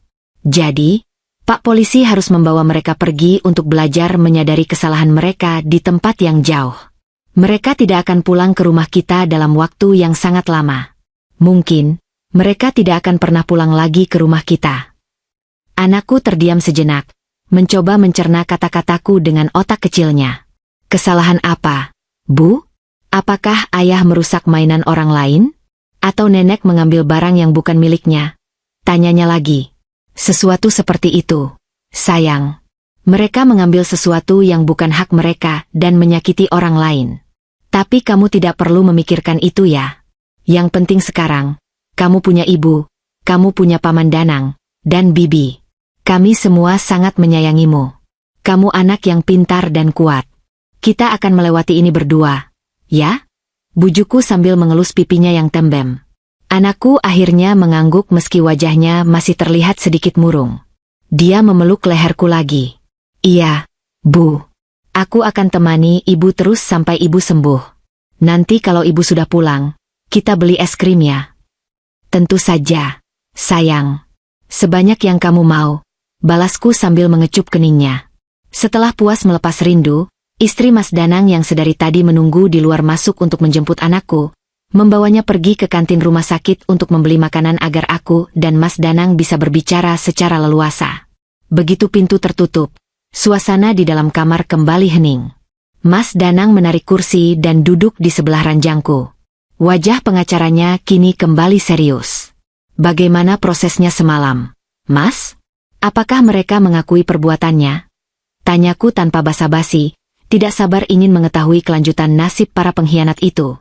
Mas Danang menghela napas panjang dan menyandarkan punggungnya di kursi. Semalam adalah malam yang sangat panjang di kantor polisi. Saat pertama kali diinterogasi, suamimu masih berusaha mengelak. Dia menggunakan alasan klasik bahwa kamu sedang depresi dan berhalusinasi. Namun, begitu penyidik meletakkan bukti cetakan percakapan dari ponsel tuanya, rekaman transaksi pembelian serbuk beracun itu melalui pasar gelap di internet, dan hasil uji laboratorium sementara dari sisa opor serta botol yang kamu berikan, pertahanannya langsung runtuh. Dia menangis? Tanyaku sinis. Lebih dari sekadar menangis. Dia meraung seperti anjing yang ketakutan. Dia berlutut di depan penyidik, memohon ampun, dan bahkan mulai menyalahkan ibunya sendiri. Dia bilang ibunya lah yang pertama kali memiliki ide gila itu karena tidak sabar ingin menguasai rumah peninggalan ayahmu. Jelas Mas Danang dengan nada muak. Pria itu benar-benar pengecut sejati. Saat terpojok, dia rela mengorbankan ibunya sendiri untuk meringankan hukumannya. Lalu bagaimana dengan ibu mertuaku? Wanita tua itu lebih keras kepala. Dia terus mengumpat dan menolak berbicara tanpa didampingi pengacara. Namun, keterangan dari suamimu sudah cukup untuk memberatkannya. Polisi juga menemukan bukti transfer dari rekening ibu mertuamu ke rekening suamimu yang digunakan untuk membeli racun tersebut. Konspirasi mereka sudah terbukti sangat jelas. Mereka berdua resmi ditahan dengan tuduhan percobaan pembunuhan berencana. Ancaman hukumannya sangat berat, bisa belasan hingga puluhan tahun penjara. Terang Mas Danang, memberikan kepastian hukum yang sangat melegakan hatiku. Dan perempuan itu? Selingkuhannya? Tanyaku pelan. Mengingat ada wanita lain yang ikut campur dalam rencana pembunuhanku, membuat perutku kembali terasa mual. Mas Danang tersenyum tipis, sebuah senyum kemenangan. Oh, polisi tidak melupakan wanita itu. Tadi subuh, tim kepolisian menggerebek apartemen sewaan yang selama ini dibayarkan oleh suamimu. Saat polisi mendobrak masuk, wanita itu sedang mengepak barang-barangnya ke dalam koper besar. Dia rupanya sedang bersiap-siap untuk pindah ke rumahmu pagi ini, karena suamimu sudah berjanji bahwa pagi ini rumah itu akan kosong setelah kematianmu. Dia langsung ditangkap atas tuduhan persekongkolan dan turut serta merencanakan kejahatan. Dari ponselnya, polisi menemukan lebih banyak bukti percakapan yang menunjukkan betapa antusiasnya dia menunggu kematianmu. Aku menutup wajahku dengan kedua tangan. Rentetan fakta itu begitu menjijikkan. Mereka bertiga berkomplot menari di atas penderitaanku, merencanakan masa depan yang dibangun di atas nisan kuburanku. Rasa sakit hati ini mungkin tidak akan pernah benar-benar hilang, namun mendengar bahwa mereka semua kini telah dikurung di balik jeruji besi memberiku sebuah kedamaian yang tak ternilai harganya. Terima kasih, Mas Danang. Kalau bukan karena bantuanmu dan tindakan cepatmu semalam, aku pasti sudah tinggal nama hari ini. Ayahku tidak salah memilihmu sebagai orang kepercayaannya, ucapku dengan suara bergetar, menatap sepupuku dengan penuh rasa syukur. Mas Danang menepuk bahuku dengan lembut. Sudah menjadi kewajibanku untuk melindungimu. Ayahmu sudah seperti ayahku sendiri. Sekarang, tugasmu hanyalah fokus pada kesehatanmu. Jangan pikirkan proses hukumnya. Biarkan aku yang mengurus semuanya. Aku akan memastikan mereka mendapatkan hukuman maksimal yang setimpal dengan perbuatan biadab mereka. Kamu dan anakmu berhak mendapatkan hidup yang tenang setelah ini. Aku mengangguk mantap. Perjalanan ini memang masih panjang. Pemulihan fisikku akan memakan waktu berminggu-minggu, dan trauma mentalku mungkin akan membekas lebih lama lagi. Proses perceraian juga harus segera diurus agar aku bisa benar-benar memutus segala ikatan dengan pria itu. Namun, di tengah ranjang rumah sakit yang dingin ini, dengan selang infus yang menempel di tanganku, aku merasa lebih hidup dari sebelumnya. Aku telah memenangkan pertarungan melawan maut, dan aku berjanji pada diriku sendiri bahwa air mata kesedihan tidak akan pernah lagi menetes untuk orang-orang yang tidak pantas mendapatkannya. Babak baru dalam hidupku dan anakku telah dimulai hari ini.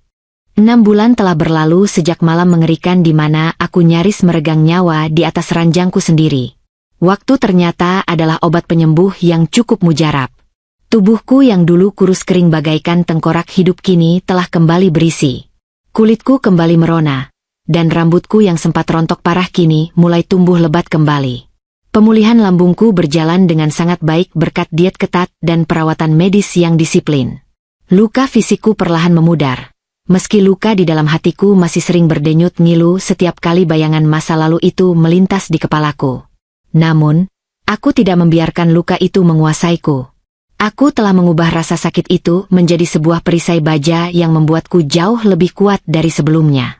Hari ini adalah hari yang paling kutunggu-tunggu, sekaligus hari yang paling menguras emosi. Hari ini adalah sidang putusan akhir untuk kasus percobaan pembunuhan berencana yang menimpa diriku. Aku berdiri di depan cermin besar di kamarku, kamar yang sama, namun dengan suasana yang sama sekali berbeda. Segala perabotan yang memiliki jejak ingatan tentang suamiku telah kubuang jauh-jauh. Ranjang, lemari, hingga meja kerjanya telah kuganti dengan yang baru. Aku mengecat ulang dinding kamar dengan warna biru muda yang cerah, mengusir aura gelap yang dulu pernah bersarang di sini. Rumah peninggalan orang tuaku ini telah kembali menjadi tempat yang aman dan damai bagiku dan anakku. Aku mengenakan setelan kemeja putih yang rapi dipadukan dengan celana kain berwarna hitam. Aku merias wajahku tipis-tipis, menyembunyikan sisa-sisa kelelahan di bawah mataku. Aku menatap pantulan diriku di cermin dengan dada membusung.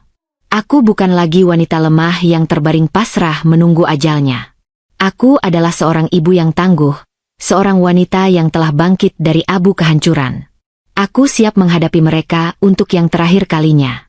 Tepat pukul 9 pagi, aku tiba di gedung pengadilan negeri dengan didampingi oleh Mas Danang. Suasana di ruang sidang sudah cukup ramai oleh beberapa kerabat dan teman-temanku yang datang untuk memberikan dukungan moral. Aku duduk di kursi barisan paling depan, menatap lurus ke arah meja hakim yang masih kosong. Tanganku terasa sedikit dingin, namun Mas Danang terus menggenggam tanganku untuk menyalurkan kekuatan.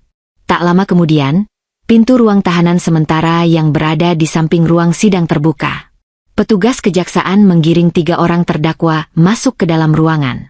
Napasku tertahan sejenak saat melihat pemandangan di hadapanku. Suamiku berjalan di posisi paling depan. Pria yang dulu selalu membanggakan penampilan rapinya dengan kemeja bermerek dan wangi parfum yang menyengat itu kini terlihat sangat menyedihkan. Tubuhnya kurus, bahunya membungkuk, dan wajahnya dipenuhi jambang yang tak terurus. Dia mengenakan rompi tahanan berwarna oranye yang terlihat kebesaran di tubuhnya. Matanya cekung, menyiratkan penderitaan dan penyesalan yang terlambat. Saat matanya tak sengaja berserobok dengan tatapanku, dia langsung menundukkan kepalanya dalam-dalam, tak sanggup membalas sorot mataku yang dingin dan tajam. Di belakangnya, ibu mertuaku berjalan tertatih-tatih dengan dibantu oleh seorang petugas kepolisian wanita.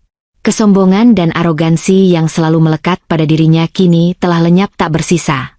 Rambutnya memutih sepenuhnya, wajah keriputnya terlihat kusam, dan matanya selalu menatap ke lantai dengan pandangan kosong.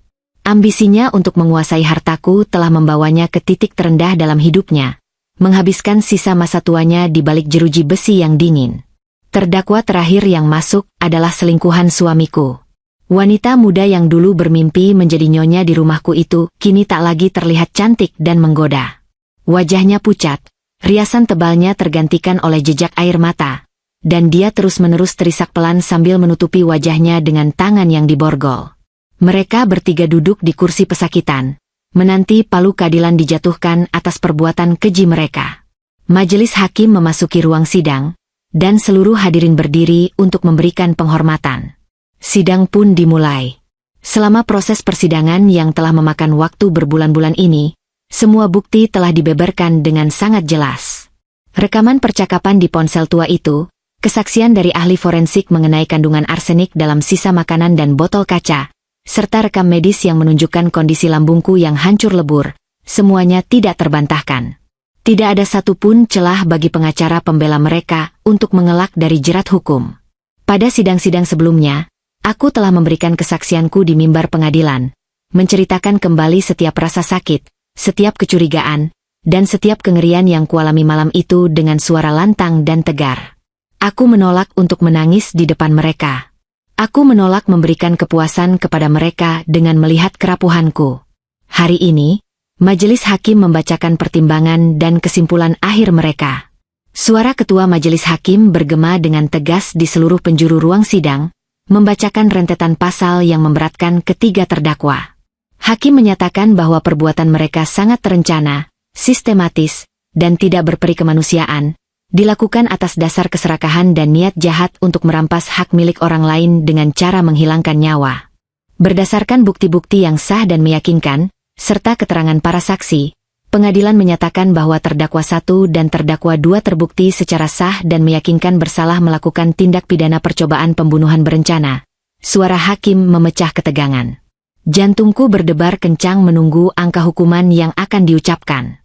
Menjatuhkan pidana kepada terdakwa 1 dengan pidana penjara selama 20 tahun. Menjatuhkan pidana kepada terdakwa 2 dengan pidana penjara selama 18 tahun. Dan menyatakan terdakwa 3 terbukti bersalah melakukan permufakatan jahat, menjatuhkan pidana penjara selama 12 tahun. Ketukan palu hakim sebanyak 3 kali terdengar begitu nyaring, meruntuhkan segala sisa harapan yang mungkin masih dimiliki oleh para pelaku. Suamiku langsung merosot dari kursinya, jatuh berlutut di atas lantai ruang sidang. Dia meraung sejadi-jadinya, menangisi nasibnya yang kini hancur lebur. Dia akan menghabiskan masa mudanya dan membusuk di dalam sel penjara. Ibu mertuaku menjerit histeris. Tubuhnya kejang hingga petugas medis pengadilan harus segera menghampirinya untuk menenangkannya. Sementara perempuan selingkuhan itu pingsan tak sadarkan diri di kursinya. Ruang sidang menjadi riuh rendah. Banyak pengunjung yang menyoraki mereka, meluapkan rasa muak atas kejahatan yang tak termaafkan tersebut. Aku duduk diam di kursiku. Air mata hangat perlahan menetes dari sudut mataku. Bukan air mata kesedihan. Dan anehnya, bukan juga air mata kemenangan yang meluap-luap. Ini adalah air mata kelegaan yang luar biasa. Beban raksasa yang selama ini membelenggu jiwaku akhirnya hancur berkeping-keping. Keadilan telah ditegakkan. Nyawaku dan nyawa anakku telah dibayar lunas oleh hukum yang berlaku. Surat perceraianku juga telah resmi dikabulkan oleh pengadilan agama bulan lalu.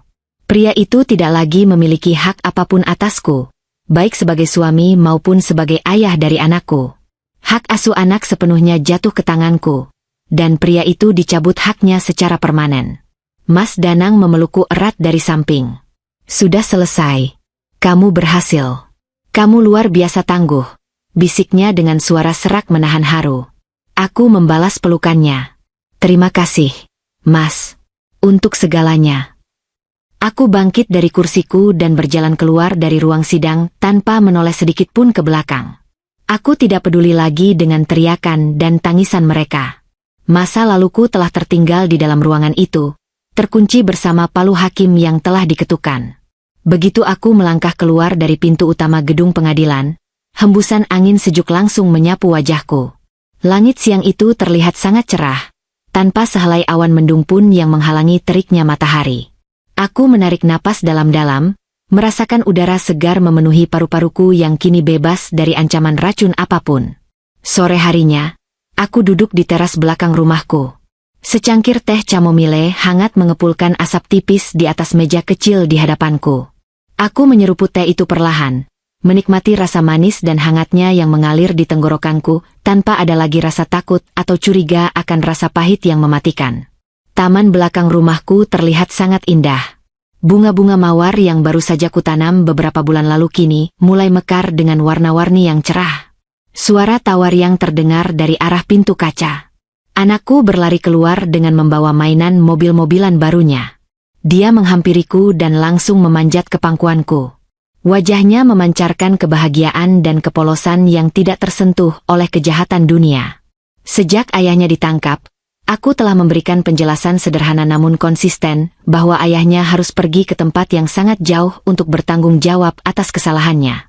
Anakku sempat bersedih pada awalnya, namun seiring berjalannya waktu, kasih sayang melimpah yang kuberikan dan perhatian dari keluarga besarku berhasil mengalihkan kesedihannya. Dia tumbuh menjadi anak yang ceria dan penuh kasih. "Ibu, lihat. Mobilku bisa jalan cepat sekali," pamer anakku sambil menggerakkan mobil-mobilan itu di atas meja. Aku tertawa renyah, mengusap rambutnya dengan penuh kasih sayang. "Wah, hebat sekali jagoan ibu. Nanti sore kita main di taman depan ya. Ibu akan belikan es krim rasa coklat kesukaanmu." "Hore! Aku sayang ibu," serunya riang sambil memeluk leherku erat. Aku membalas pelukannya tak kalah erat. "Ibu juga sangat menyayangimu, lebih dari apapun di dunia ini." Sambil memeluk malaikat kecilku, aku menatap langit sore yang perlahan mulai berubah warna menjadi jingga keemasan. Hatiku dipenuhi oleh rasa syukur yang tak terhingga. Pengalaman pahit dihampiri oleh kematian telah memberiku sebuah pelajaran hidup yang paling berharga. Aku belajar bahwa kejahatan dan pengkhianatan bisa datang dari orang yang paling kita cintai dan kita percayai. Namun, aku juga belajar bahwa seorang wanita memiliki kekuatan tersembunyi yang luar biasa di dalam dirinya. Kekuatan yang akan bangkit seperti singa betina yang terluka ketika nyawanya dan anaknya terancam. Topeng sang suami penyayang itu telah hancur, menyingkap wajah iblis yang bersembunyi di baliknya. Dan ketika cinta diuji oleh keserakahan harta, aku memilih untuk tidak hancur. Aku memilih untuk melawan, bertahan, dan akhirnya menang. Masa depanku kini membentang luas seperti kertas putih yang bersih. Tidak ada lagi ketakutan, tidak ada lagi racun, dan tidak ada lagi pengkhianatan. Aku akan menuliskan ceritaku sendiri, cerita tentang seorang ibu dan anak yang melangkah maju menjemput kebahagiaan mereka, meninggalkan mimpi buruk itu di tempat yang seharusnya, menjadi debu yang tertiup angin waktu. Dan cerita ini baru saja dimulai.